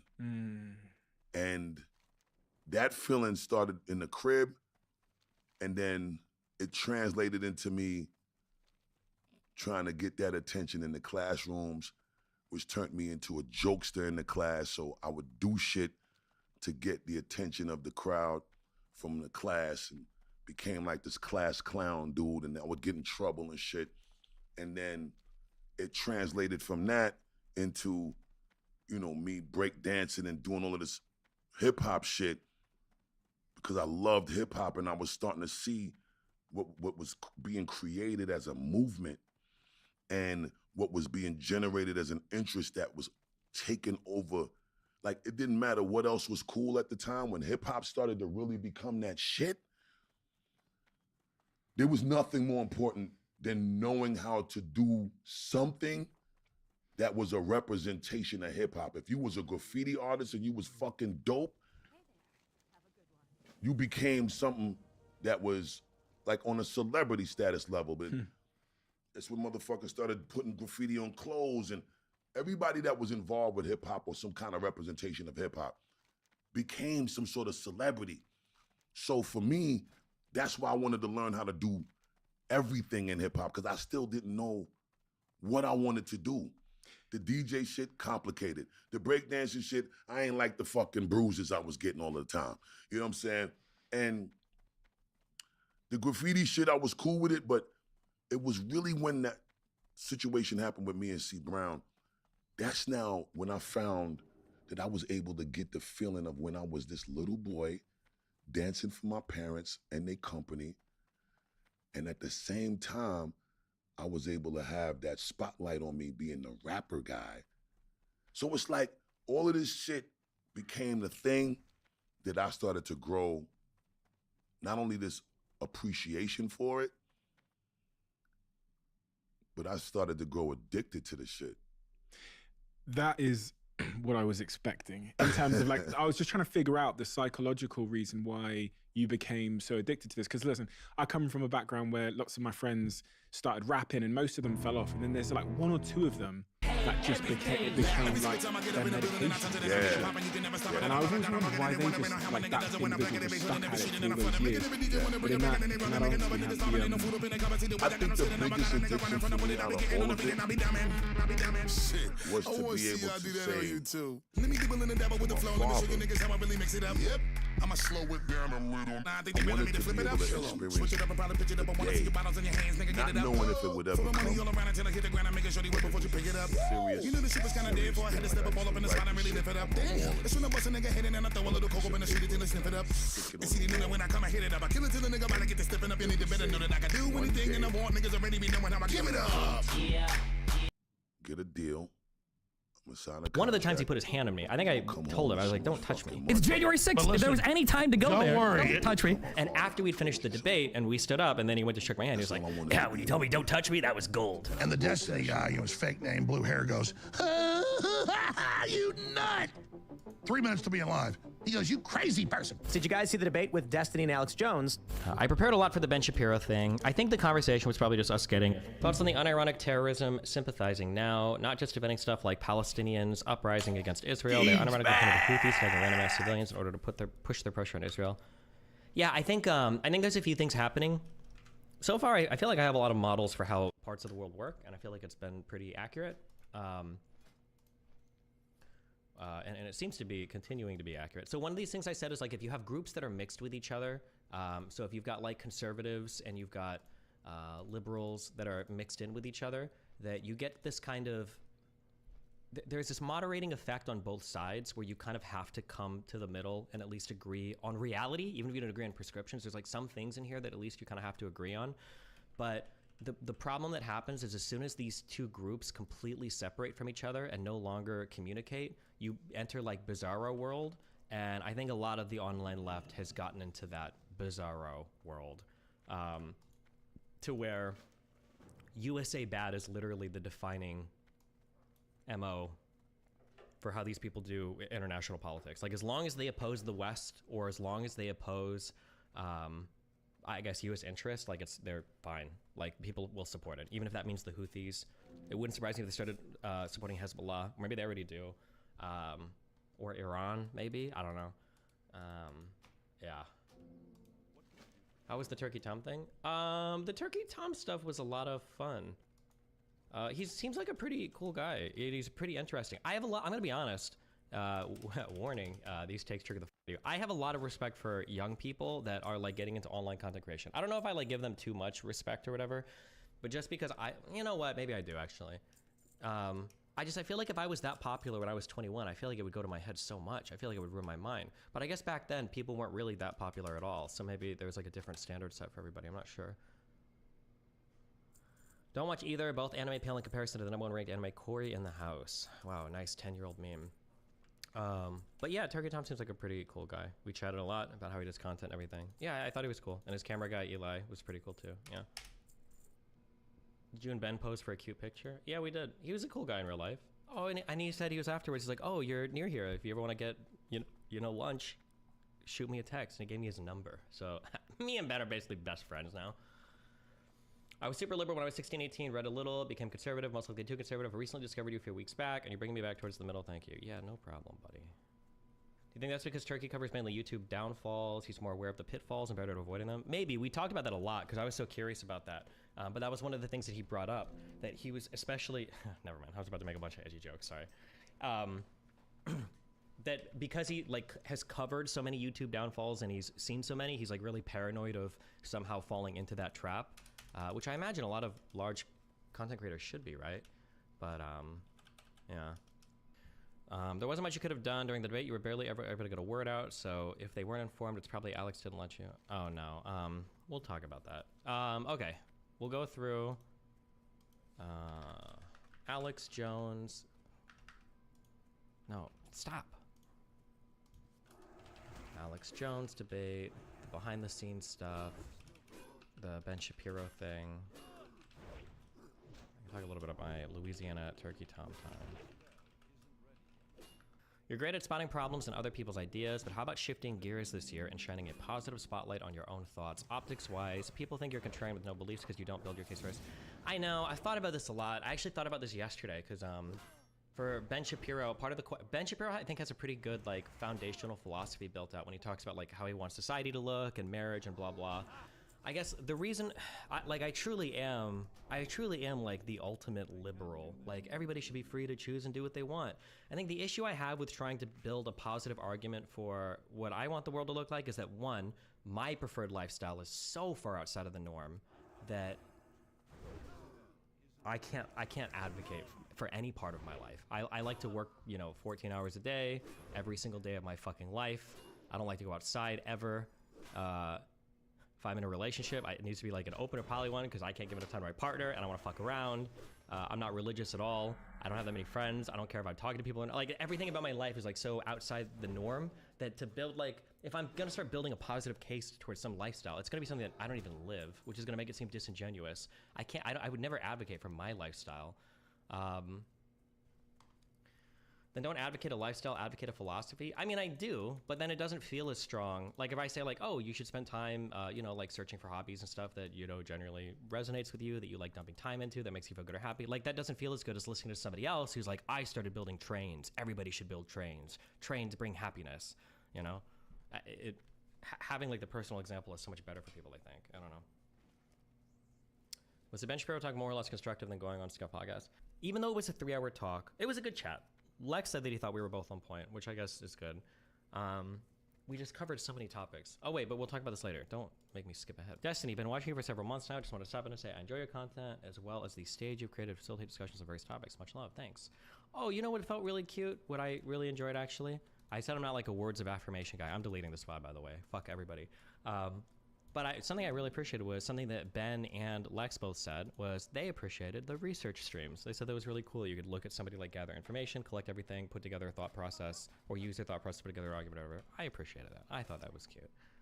deleting the bot. Boy Matt, let's go. Boy Matt is being scared that women are gonna use you for money that you don't have. Boy Matt is wanting a girl with 0 body count while he slept with the whole town. Boy Matt is wanting a housewife but having no house. Boy Matt is chasing a girl that dresses like a bat. Okay, hold on. Okay. She sounds obnoxious and retarded, but like also true. Bro, the amount of like people in the Red Wing man, oh, she's gonna divorce me and take my alimony and blah blah. Motherfucker, you're broke. Nobody's alimonying shit out of you. What the fuck are you talking? Bro, the judge will look at you and give you money. Okay, what are you talking about? Bro, who are you guys worried about fucking alimony? Addie then tries to change the way she dresses once you get her. Does that make sense to you? No, it doesn't. Boy Matt is wanting women to call you daddy, but expect us to be your mommy. Incel inducing, but also very true. Oh damn, she's got 1 million subbers. This is a big person. All right. On the 6th, I did my debate with the Krasensteins. Krasensteins? I think they actually said that you can say both.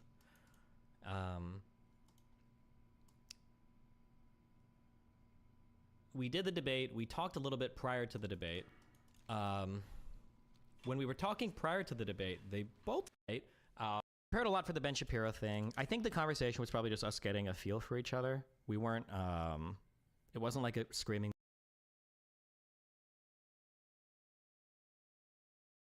Joe Rogan is not a right-winger. Joe Rogan is liberal on all the social issues. He's kind of a socialist when it comes to economics, at least he says he is, even though I don't think in practice he really is. Like, by any classical definition, Joe is much more on the left than he is on the right. Who does it right on the left? Destiny would be an example of somebody who I think does it better than some of the other people who argue online. Why don't you debate Destiny? I'd be interested in debating Destiny or having He'd be conversation. fantastic. Yeah. Joe Rogan is not a right-winger. Joe Rogan is liberal on all the social issues. He's kind of a socialist when it comes to economics, at least he says he is, even though I don't think in practice he really is. Like, by any classical definition, Joe is much more on the left than he is on the right. Who does it right on the left? Destiny would be an example of somebody who I think does it better than some of the other people who argue online. Why don't you debate Destiny? I'd be interested in debating Destiny or having He'd be conversation. fantastic. Yeah. Joe Rogan is not a right-winger. Joe Rogan is liberal on all the social issues. He's kind of a socialist when it comes to economics, at least he says he is, even though I don't think in practice he really is. Like, by any classical definition, Joe is much more on the left than he is on the right. Who does it right on the left? Destiny would be an example of somebody who I think does it better than some of the other people who argue online. Why don't you debate Destiny? I'd be interested in debating Destiny or having He'd be conversation. fantastic. Yeah. Joe Rogan is not a right-winger. Joe Rogan is liberal on all the social.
Dagens episode, det er altså, det kan du ikke få i Danmark.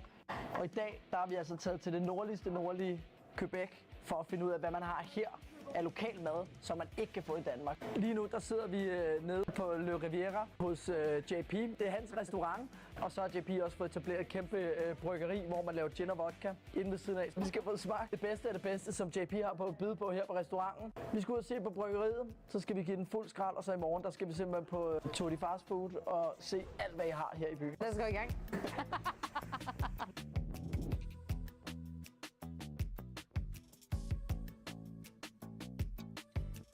Nu sidder vi altså her. Det er første video, min kone, Marie Soleil, nogensinde er med i. Er det ikke det? Vi er kørt 9 timer nord på 6. 7. gang. Ja, det er omkring. Jeg er i din hjemby. Så mødte vi hinanden for 10 år siden i Australien. Du var min opvasker på det første job. Du har jo normalt haft en masse tjenererfaring. Ja. Det kunne du ikke blive, fordi at du ikke kunne snakke sproget. Så jeg arbejdede i køkken, og du var faktisk min opvasker. Ja. Det var sådan, det hele startede. Ja. Det er faktisk 10 år siden nu.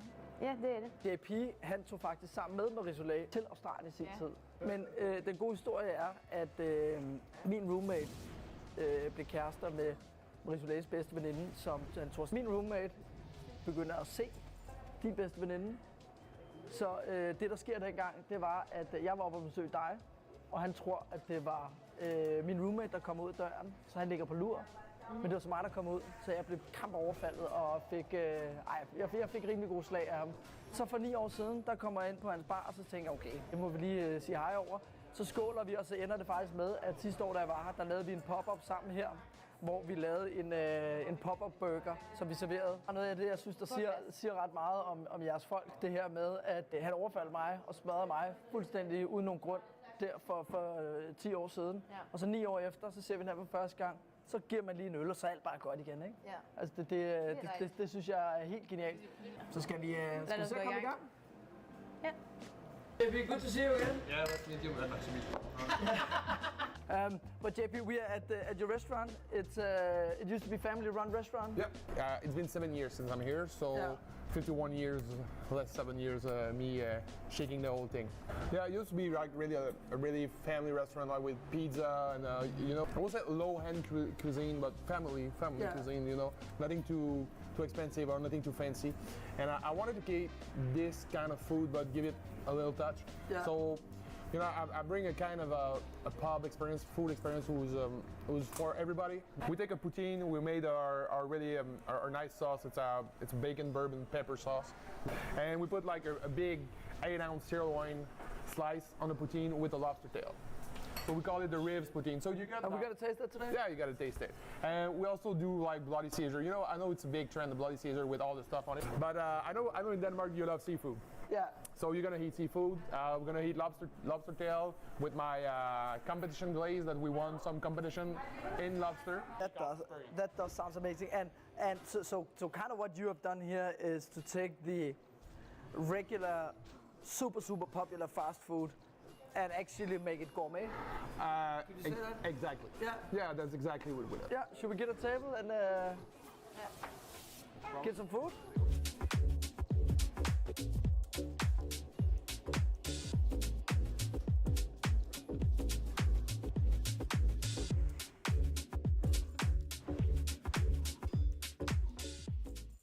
So you got a smash burger with lobster tail on it, with a glaze, and the smash burger is with pickled American cheese, and we're our own competition sauces. Det er der godt nok en anretning, jeg ikke har set før. Kan mærke, at jeg lige skal have trøjen af på den her. Den der smashburger, den ser sindssygt ud.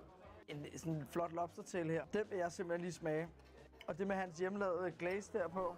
Ja. Det smager fucking godt. Det her, ikke?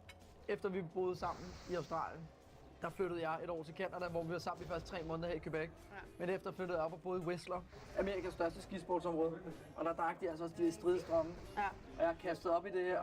Første gang jeg drak mig stiv i det, og derfor har det aldrig rigtig været om. Jeg prøver også. Nej, det er simpelthen ikke mig. Men altså det... Jeg kan godt se, at der er nogle synergier mellem dem. Det smager som at drikke en pizzasauce, ikke? Altså...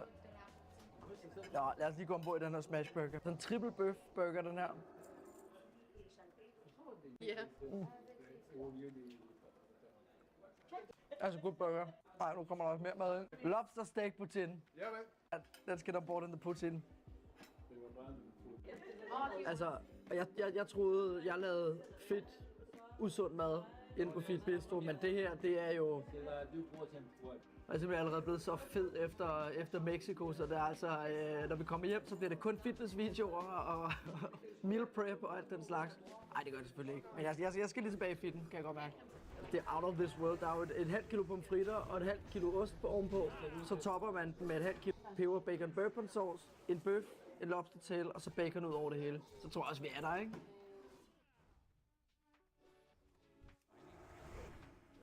Okay. Oh, wow, it's good with the steak. Det er jo hjernen, det her, men... Men var det sådan nogle hjerteklapper, der at spise det, ikke? Jeg kan simpelthen ikke forstå, hvordan de kan spise det her hver dag. Altså... Ja,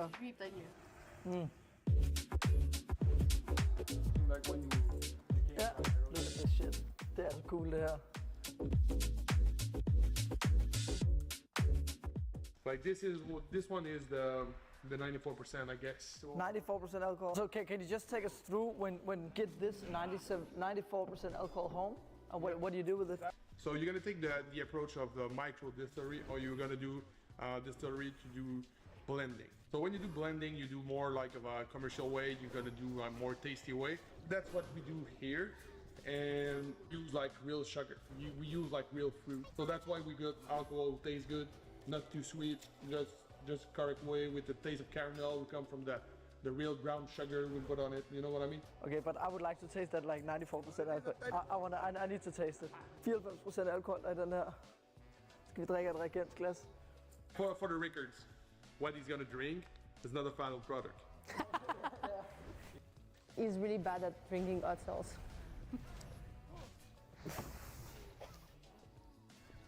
Holy shit, yeah.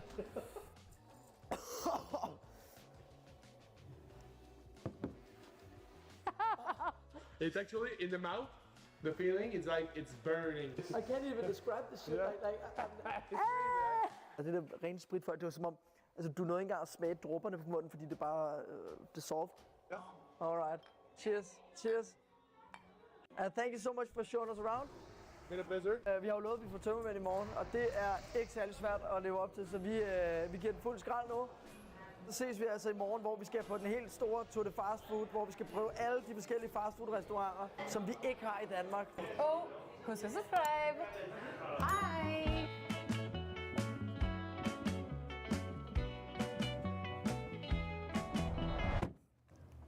Så er det altså en ny dag. I dag, der skal vi have kureret tømmermændene, og jeg kunne ikke forestille mig noget bedre sted i verden at gøre det end et sted som en by i Canada, hvor der er sindssygt meget fastfood. Og så skal vi altså arrangere, hvad der er det bedste fastfood overhovedet. Så lad os gøre det. Og vi har en lille med på slæb, så der er ikke noget bedre end at have ham med, når man er tømmermænd, ikke? Jeg afbryder lige kort her. Tak fordi du gider at se med på kanalen. Det sætter jeg enormt stor pris på. Hvis du gerne vil støtte mig og det, vi har gang i øjeblikket, som vi kun prøver at gøre endnu vildere og endnu federe, så hop ind og subscribe på kanalen, like videoen og smid en kommentar, hvis du har nogle gode idéer til, hvor vi skal tage hen. Vi ses.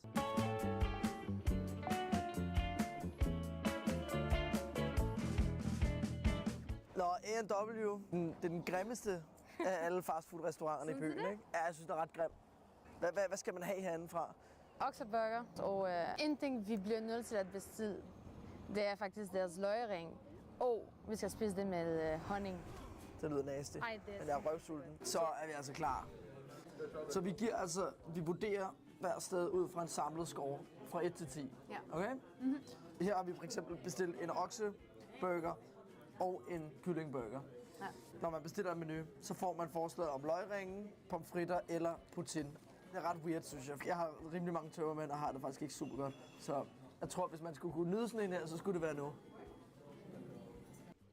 Ja, det var satans. Det smager faktisk godt. Er det rigtigt? Og så det næste her, løgringen med honning. Det er altså bare weird. Og det er den bedste. Altså, vend indtil vi prøver. Og et eller andet, der giver mening der. Hvilken at du prøver sodavand. Den hedder root beer. Hold da op, den dufter mærkeligt. Den dufter sådan lidt af tandlæge. Ja, fy for satan. Nå, skal vi hoppe på burgerne? Ja. Prøv lige at tjekke den her. En teen burger. Og så kan jeg meget godt lide den her måde, de lægger deres salat på. Det er det der med, de folder. Det får lidt ekstra crisp, ikke? Det kan jeg sgu meget godt lide. Det ser faktisk topbrødet ud, den her burger. Fuck, det er en god burger. Ja. Jeg tror nok nogle alternativer siger det, men vi er oppe på gasolingrill-niveau her. Prøv at smage det her. Fuck, det smager godt. Ja. Der er også bare de ting, der skal i den. Jeg hader, når folk laver alle mulige specielle ting ud af en burger. Så ryger vi på den her. Den synes jeg ser sådan lidt mere speciel ud. Ser lidt kedelig ud, ikke? Men altså, igen, hvis kyllingen totalt shiner, jeg synes, det som okseburgeren kunne, det var, at der kun var helt normalt basale ting i. Det er så simpelt, som man kan lave det. Det er faktisk ret god, den er.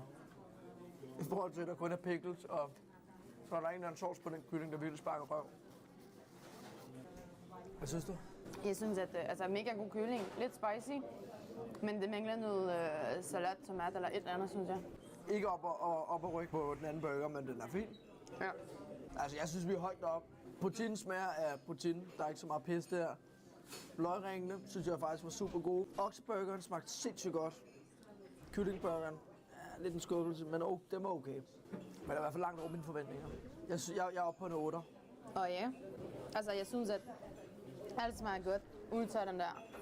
Så på grund af det, også en 8. Ja. Jeg er enig med min mand. Det var da første gang, du var enig med din mand, så lad os give den en 8'er.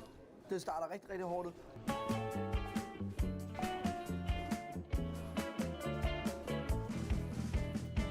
Nu står vi ude for hele Canadas kæledække til Mortens. Yeah. Det er det mest kanadiske, du overhovedet kan få. Men det er primært en sandwich sted og en donut og kaffe selvfølgelig. Ja, de har jo faktisk det hele, men lad os bestille, hvad der skal bestilles.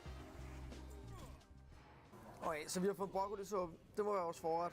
Så har vi fået en BLT, bacon, lettuce, tomato, sandwich. Timbits, som er mini donuts. Dem glæder jeg mig altså til. Altså, det er faktisk donuts hole. Så det er simpelthen hullet af donuten? Ja. Jeg har altid tænkt over, hvor det endte. Nå, skal vi smage den her lille broccolisuppe her? Det smager sgu fint. Jeg skulle aldrig hørt om noget fast food, junk food sted, der serverer broccolisuppe. Det skulle i orden. Skal vi hoppe med på sandwichen? Ja. En BLT der med pålæg i. Helt standard sandwich. Og så har jeg altid synes, at Tim Hortons brød er fantastisk godt. Ja. Man ved, hvad man får, og så smager det sgu fint. Altså.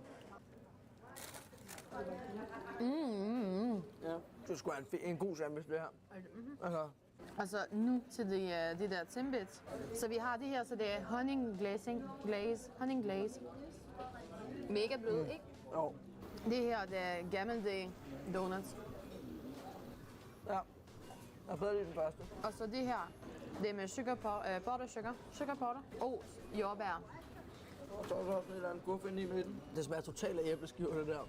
Flormelis og så syltetøj i midten. Og skal vi lige smage det sidste, det er chokoladekuglerne. Essens yndlings. Det kan jeg ikke lide. Men altså, helt seriøst til Mortens. Det er svært at sammenligne med A og W derovre, ikke? Men vi får en god suppe, god sandwich og fin dessert. Og så ved jeg, at de har sindssygt god kaffe, fordi det er ikke den første, jeg drikker fra.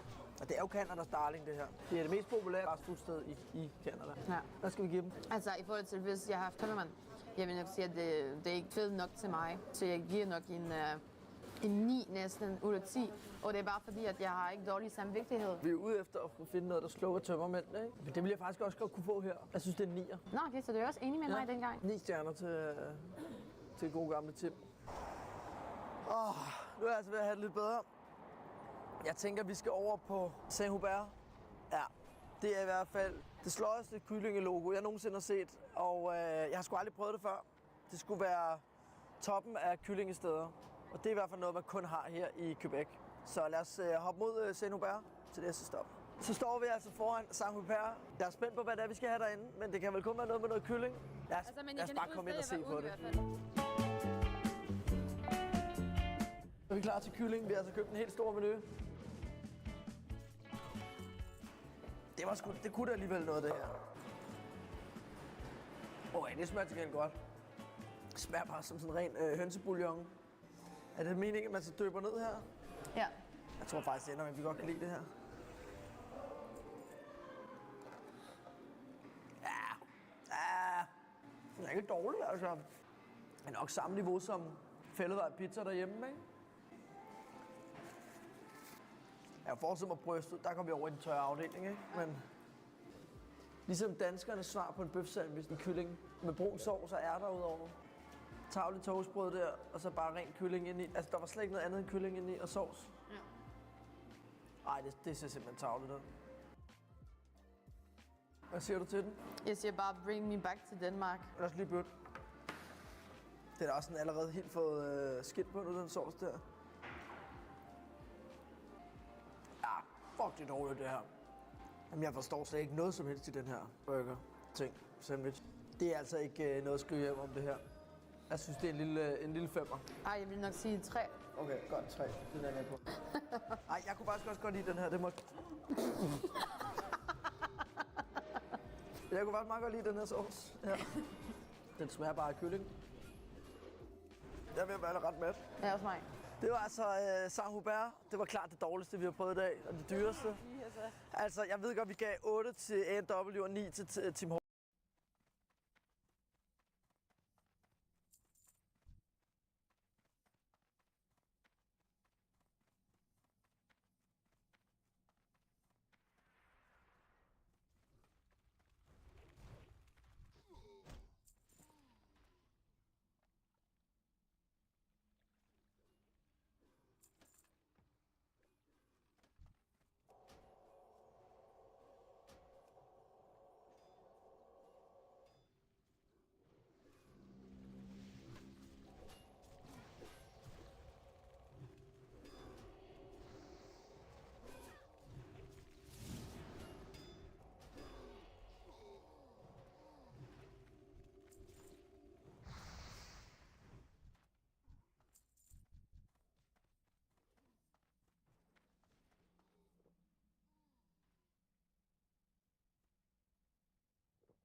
Hårdt, de kan simpelthen ikke sammenlignes. Den bedste burger in town, det er A&W. Kan vi ikke bare sige, det var det? Husk lige at hoppe ind og subscribe på kanalen, og tak fordi I gad os med.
Min far er på vej herover lige nu, og han elsker Crocs. Derfor har jeg skaffet 4 af de underligste, sjoveste, sjældneste og mærkeligste Crocs, jeg overhovedet kunne finde. Crocs er kendte for at lave samarbejder med de største firmaer i hele verden. For eksempel har de lavet samarbejde med McDonald's, og de har lavet samarbejde med Balenciaga. Nogle af dem koster flere tusind kroner, og nogle af dem koster kun et par 100 kroner. Jeg har allerede givet min far verdens største Crocs med det gule med hullerne i, og i dag skal han have endnu flere mærkelige Crocs til hans kollektion. Så lad os se, hvordan han reagerer på hans nye Crocs. Vi er tilbage. Det er første video efter nytår. Det er den første video i 2024. Har du haft en god jul? Fantastisk. Hvad kan du allerbedst lide at spise til jul? Kogt kartofler. Ikke brune kartofler? Nej. Hvad med risalamande? Please. Men nu er det tid til, at min far skal have nogle nye sko til sin kollektion, og det første par kommer her.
put it on the wall.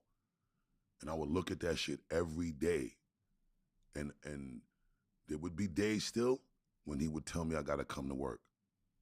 And I would look at that sign, and then I would see him outside in the truck, and I'd walk out that fucking house, and I would be mad as hell. Angry. And what I do love about my father as I got older is I understood what he wanted. He just wanted to make sure I wasn't wasting my time. He built this company. He wanted to pass it down. It was love. It's love. It was, he need his son to succeed.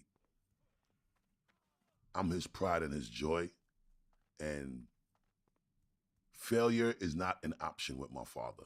And I guess where he came from, you know, it's the same with my mother. My mother, when I told her at 18 I wasn't going to university, wouldn't speak to me for years. But she comes from Nigeria. She left school at 7 years old. She can't read or write today. Wow. So I was the only, of her 4 kids, I was the only one that says I'm not going to university. Right. Now she stood in my way and said, don't start a business, et cetera, et cetera. But in my maturity, I go, she stood in my way because she loved me. Absolutely. At the time. And everyone goes, a lot of people go through, especially sort of immigrant kids and stuff. Us primarily. Yeah. Because that pain and that struggle, that suffering that they come from, that shit ain't no, that's not this shit that we was raised in. Mm-hmm. That, you know, me and you, we obviously, even if you was born there, you wasn't, you didn't spend your years there to experience the pain that they did. So you come here now, you still don't know they struggle. They know though. They never gonna forget. And they obviously want the best for their babies, man. My father came to the Apollo to see us. And this what made him even more sure about disrespecting me and disrespecting the rap shit. Me and my crew, leaders of the new school, we had an opportunity to perform at the Apollo at amateur night at the Apollo. And we get up there and we got booed, badly booed. One of the first times, you know, when me and Charlie Brown decided to form the group, the guy Mystery that was with us originally, he got tired of the wait. There was no real light at the end of the tunnel if we was gonna get an opportunity to get a record deal. He was selling drugs in the street too. He decided he wanted to go back to the street and do that. He ain't wanna be in a rap group no more. That's how room was made for Dinko to get in the group, because we still felt like we needed to replace the third rapper. We got our 3 rap dudes now. It's me, Brown, and Dinko. And then I said, yo, we need a DJ. Let me get my cousin. So Milo came, and we ended up doing this show at the Apollo. Got booed, and my father was even, he was hitting me with the I told you so that night. See, I tell you, yo, waste your time with this little idiot rapper boy shit. If it come on work, that's what I'm gonna tell you, if it come to work, so you can learn some stability and stop waste your time with this rapper shit. That's how he talking to me, and we still in the venue. Really? We ain't even leave. He just beating me in the head with this total disrespect. But again, at that time, I hated him for it. As we got older, and that day came for me. I got my record deal when I was 17, and what was it about you though? Was it the unique style, and you had a completely different flow that people were just drawn to, that raised the energy on every record you touched? It definitely was that, and that came completely from dancehall influence, right? So, are you familiar with like Sting? Yeah. All right, so Sting clashes that used to happen from the 80s all the way down. Mm-hmm. The one thing that I saw in dancehall culture that I wasn't seeing in hip hop was the way when dancehall artists was getting busy and clashing in front of then 10, 15,000 people in that Sting audience, the energy that they had to have to make sure that they're portraying themselves in a way that was just more than the lyrics. It was a complete showmanship that was a collective of things. It was the outfit. It was the jumping around. It was the kicking the foot. It was the flinging your hand and the way you was coming through on the microphone and the flow patterns and the cleverness of the lyrics and the punchlines. It was all of these things. And it was mind-blowing to me because I wasn't seeing that same thing in hip-hop. In hip-hop, you seeing dudes just walking around, you know, they might hold their crutch and they act like they too cool to be that animated. Me, I love that shit. Hammering nails.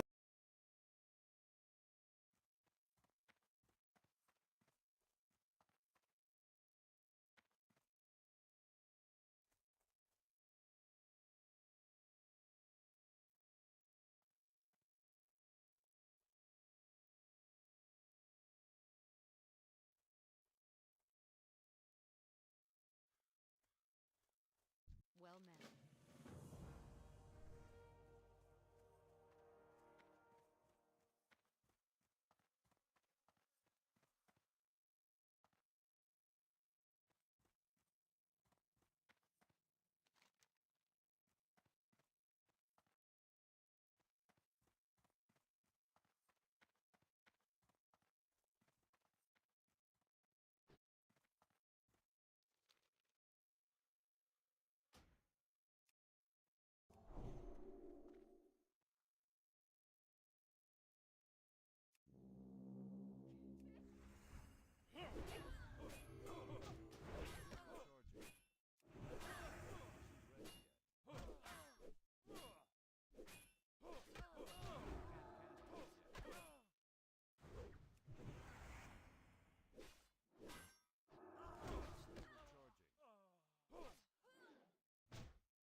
nails and then bang my finger? No. Do I want to see rats and fucking roaches? Motherfuckers was laughing in my house. I thought it was funny. I did this shit on the record. I like funny, but I also like serious. There's always a balance between the guys that we found the most entertainment from. All of the dudes that was on TV that we liked, that was the fucking criminals, they was always funny, right? Al Pacino in Scarface, he was a serious motherfucker, but he was funny. Joe Pesci in Goodfellas, serious but funny, right? We in the hood, we love the balance between serious and funny. I try to incorporate serious and funny in all of my shit. Bottom line is, my children, the fundamentals I want to give you all. Find it, love it, identify with what you love, become one with that thing where you become so engulfed in it, you don't know nothing else other than that. Walk in your purpose is what it evolves into. What kind of human beings do they need to be? Character traits. All right, this is what it needs to be. Some of it might sound fucked up. First thing is you gotta be selfish as hell. You gotta be selfish. I don't give a fuck. It's the sacrifice, but without great sacrifice and without great risk, there is no such thing as a great reward. Can't have one. That math will never math. You know what I'm saying? Yeah. You have to have, and I don't like this word, but I'm gonna say it because it's true. You have to be a little maniacal with the shit. Maniac, right? That word isn't good in a lot of situations, but when you're pursuing your destiny, when you identify with your destiny, you have to be selfish, you have to be maniacal, you have to be uncompromising. And you have to move in a way when it comes to those three things, when you function completely in a way where it's an unwavering faith. Like, it don't matter how fucked up that shit might look. It don't matter how much it feel like it ain't gonna work. Delusional. Complete delusion. You gotta believe the delusion. Because it's only delusional until it works. So is it really delusional? A motherfucker only gonna call it delusion until it don't work for nobody else to see, but for the whole world to see. And then once the world see it, there's nothing delusional about it. Now your delusion becomes, oh, he was a fucking genius. We didn't see it when he saw it. We didn't understand it when he did. We thought this motherfucker was crazy. But he definitely always figured this thing was the thing to do, and he's stuck by that shit. When you say selfish, obviously that word has got a lot of different connotations and meanings, but I heard from it that the selfishness is focusing on serving yourself and your dreams and your mission. Like, you were somewhat selfish when you said, I want to be a rapper, even though your father's saying, I want you to come and be an electrical contractor. That was selfish of you to say, no, I want to take care of me first. That's selfish. I'm meaning even more extreme than that. Yes, selfish to my father, because in a way I don't want to look at it as it was selfish to him. I was just on some, I don't want to do what you want to do. That's not really being selfish. That's just having a difference in opinion, right? Mm-hmm. Selfish, when I say selfish, it means my children, right? I've had to miss moments that we're never going to get back. I missed my oldest son's high school graduation. I missed one of my daughter's college graduations. I've missed times when I should have been there to teach my child how to drive, or I should have been there to teach my child how to ride a bike. I missed a lot of that, right? And a lot of it had to do with circumstance, and my circumstance, which I obviously contributed to creating for myself, I had to take responsibility for these choices that I made and these circumstances that I created for myself. And the situation that became a real life situation for me left me very few choices. So there was a choice where I could be there for everything, and then the money ain't where it need to be, or I'm gonna do what I love, not just because I love it, and it brings me joy, and it brings me peace of mind, because I would go to the studio And when I'm in that studio and I close the door and then I'm in those four walls, I don't have to argue with the child's mother. I don't have to argue with my woman. I don't get talk back from people that choose to have a debate about shit that ain't even worth debating about. All of the unnecessary distractions I can leave outside of that room. And when I'm in that room, I am fulfilling my destiny. I am fulfilling my soul, and I'm making myself get to a place mentally where my peace of mind is so where it needs to be that not only am I allowed to become, feel, think, and evolve into whatever place my mind takes me, I'm then able to get to that place emotionally, spiritually, mentally, create something, put it in a song, change the effect that I can have as an impact through this thing that I'm blessed with as a gift. And then I could come down off of that and be in a happier place so that when I do get back around the people that I got to argue with, I'm in a better place to deal with them. Is there sort of guilt associated with that as you've sort of matured and understood and, you know, had time to reflect on missing those key moments? I worry about this a lot because I'm a workaholic and I think my work is, in many respects, some kind of psychological escape. And I'm concerned that when I do have a kid, I've got a partner, we've been together 4 years, I'm 31 now, that I might use my work as an excuse to not be there, or I might not make the necessary adjustment to realize that I only get one bike ride moment. So I'm gonna tell you something.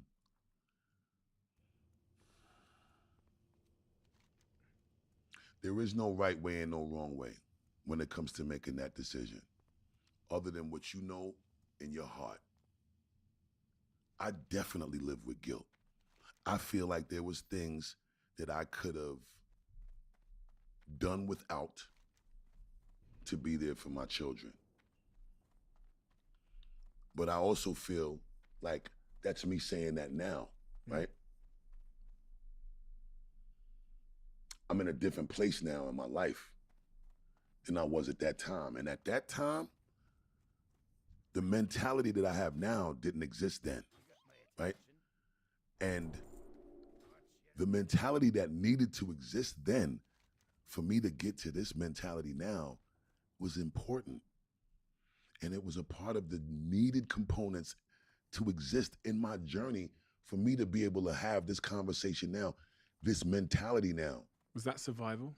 It definitely was survival. When you're dealing with 4 mothers all having you in court systems, all getting significant amount of money for child support, all not in the best place relationship-wise with you. Sometimes business is up, sometimes business is down. You have to be able to be swift and changeable, regardless of the circumstances, in order to stay remainable.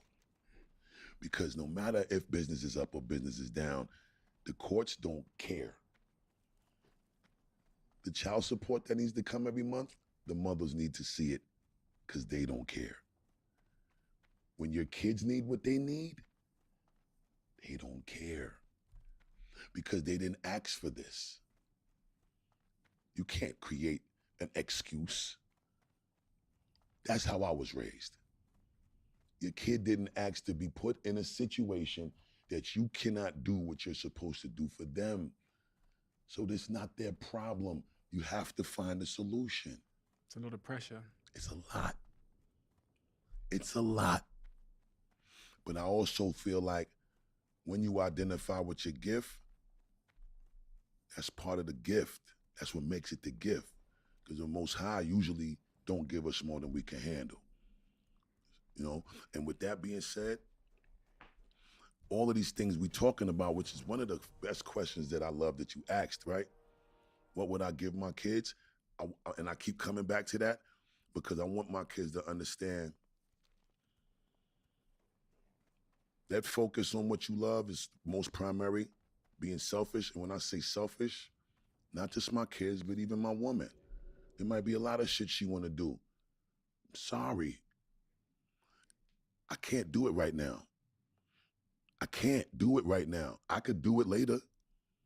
And then there's moments when you can do it and you make the time and you do it, you know? But until there's another means of me being able to do what I love and find the fulfillment that I find while I'm doing what I love, this is also a part of who y'all fell in love with. I want to talk to you about one of our sponsors, LinkedIn Jobs, super quick. Because without LinkedIn Jobs, the Diary of a CEO team simply wouldn't exist how it is now. I've probably hired about 90% of our current team through LinkedIn. And I wasn't just looking for CVs, as you've seen in my posts. I've never cared about CVs. I was looking for passion, expertise, dedication, and above all else, kind people, which tends to be really hard to find on job sites typically. But with LinkedIn Jobs, you're not just getting a CV dump, it's like walking into the world's biggest networking event. If you're a small business, I get it, we're juggling a million things, often without the luxury of a HR department, but LinkedIn makes the hiring process intuitive, smooth, and super efficient. They've even rolled out a new feature using AI to craft job descriptions for you for greater efficiency. So here's my tip to you. If you're looking to hire the best professionals, make your life easier and use LinkedIn Jobs. And right now, for our Diary of a CEO community, you can post your job for free at linkedin.com/DOAC. That's linkedin.com/DOAC. Terms and conditions apply.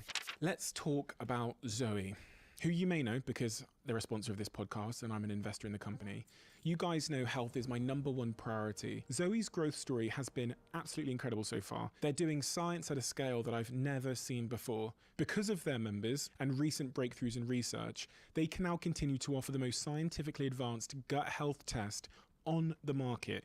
Previously, the test allowed them to analyze 30 bacteria types in your gut, but now, thanks to new science, they've identified 100 bacteria types. This is a huge step forward, and there's nothing else that's available, even close to it, on the market at all. So to find out more and to get started on your Zoe journey, visit zoe.com/Stephen. You can use my exclusive code CEO10 for 10% off. Don't tell anybody about that, okay? Just for you guys. Moments in our life, I think, help us to see things a little bit more clearly, and especially when they're really significant moments. And one of those moments that I see in your story is in 2012, where I think you're 42 years old at the time, and your manager and friend Chris dies. Rest in peace to Chris. Chris was all that I knew.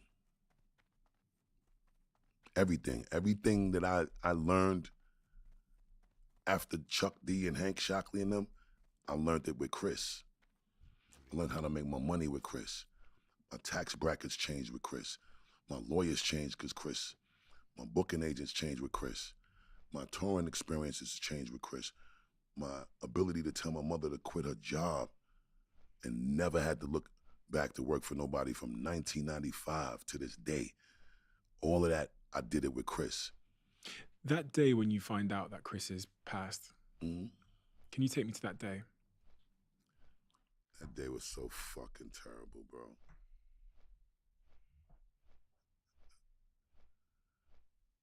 Wow.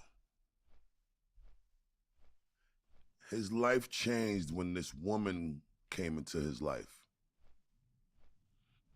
I'm not gonna dive too much into that part, but I'm definitely gonna say that Chris's life changed, not for the better, when she came around. So, once that happened, it started to change the energy amongst the Violator family. And I really wish, because I don't want this to be heard in a way where it seemed like I'm shitting on the woman, because I'm not shitting on the woman. I'm acknowledging the reality of the situation. As you can see, I'm not saying nothing bad about the woman. I'm just talking about, I'm acknowledging a time period where a change transpired in a significant way, and it happened after this woman came around. That's it.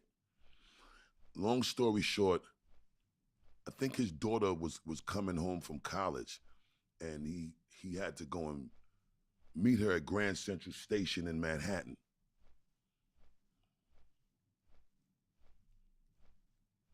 So he asked me for a ride to Grand Central Station. And I give him the lift to Grand Central Station. And that's the last day that I saw him. The next morning, I get the call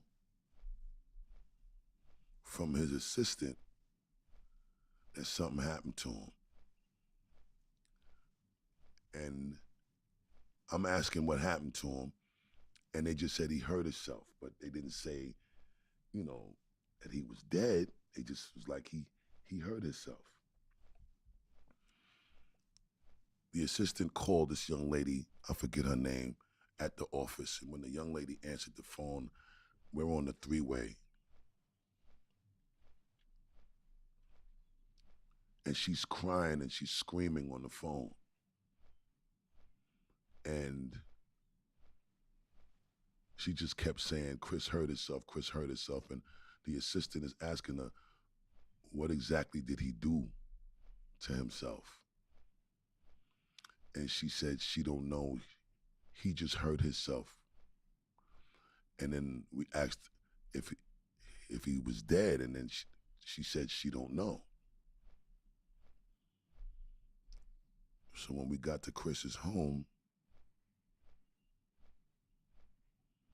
we couldn't go in the house. And it wasn't until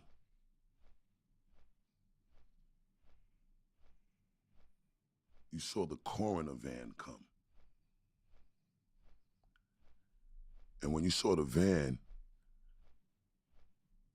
and then they reversed the van into the driveway to get us close to the door of the house. Because it was a downstairs door, and then there was the regular door to go up the stairs and you go in the house from the front. But whatever happened to him, it happened downstairs, because that's where his body was. And they went inside, and they brought them black bags with them, them body bags, and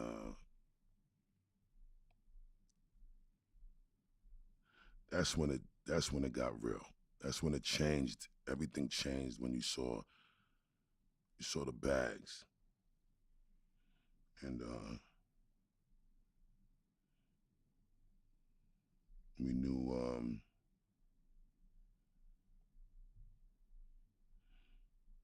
when they came out the basement with the bags, and his body was in the bags. That's when you knew Chris was never coming back. So, the crying started, and a lot of arguing started. A lot of threats started. And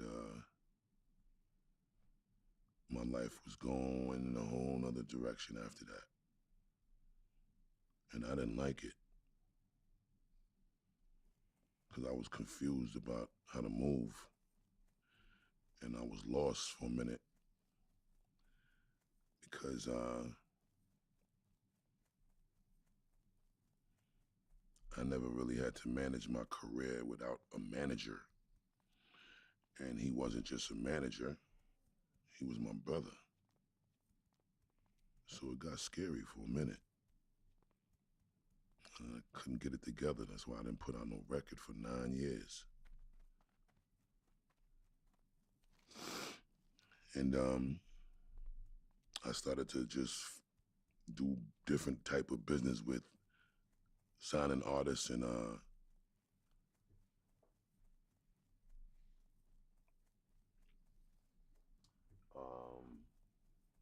that's when we put out OT Genesis. And we had some really good success with him. And signed a few other artists, this one artist by the name of Stove God Cooks, and I signed another young artist by the name of Murder Mook, and I wasn't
happy to.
Yo, what up, cats? Evolved.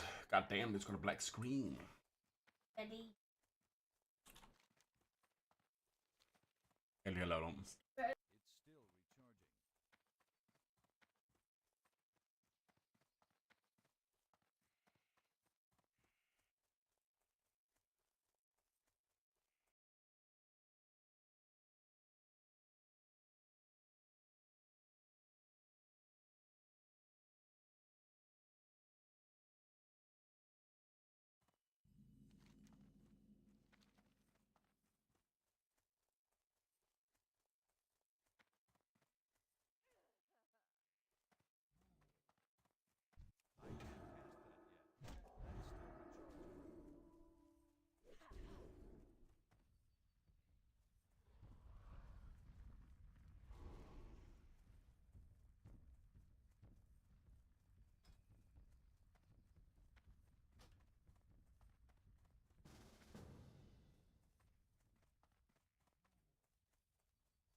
You're not feeling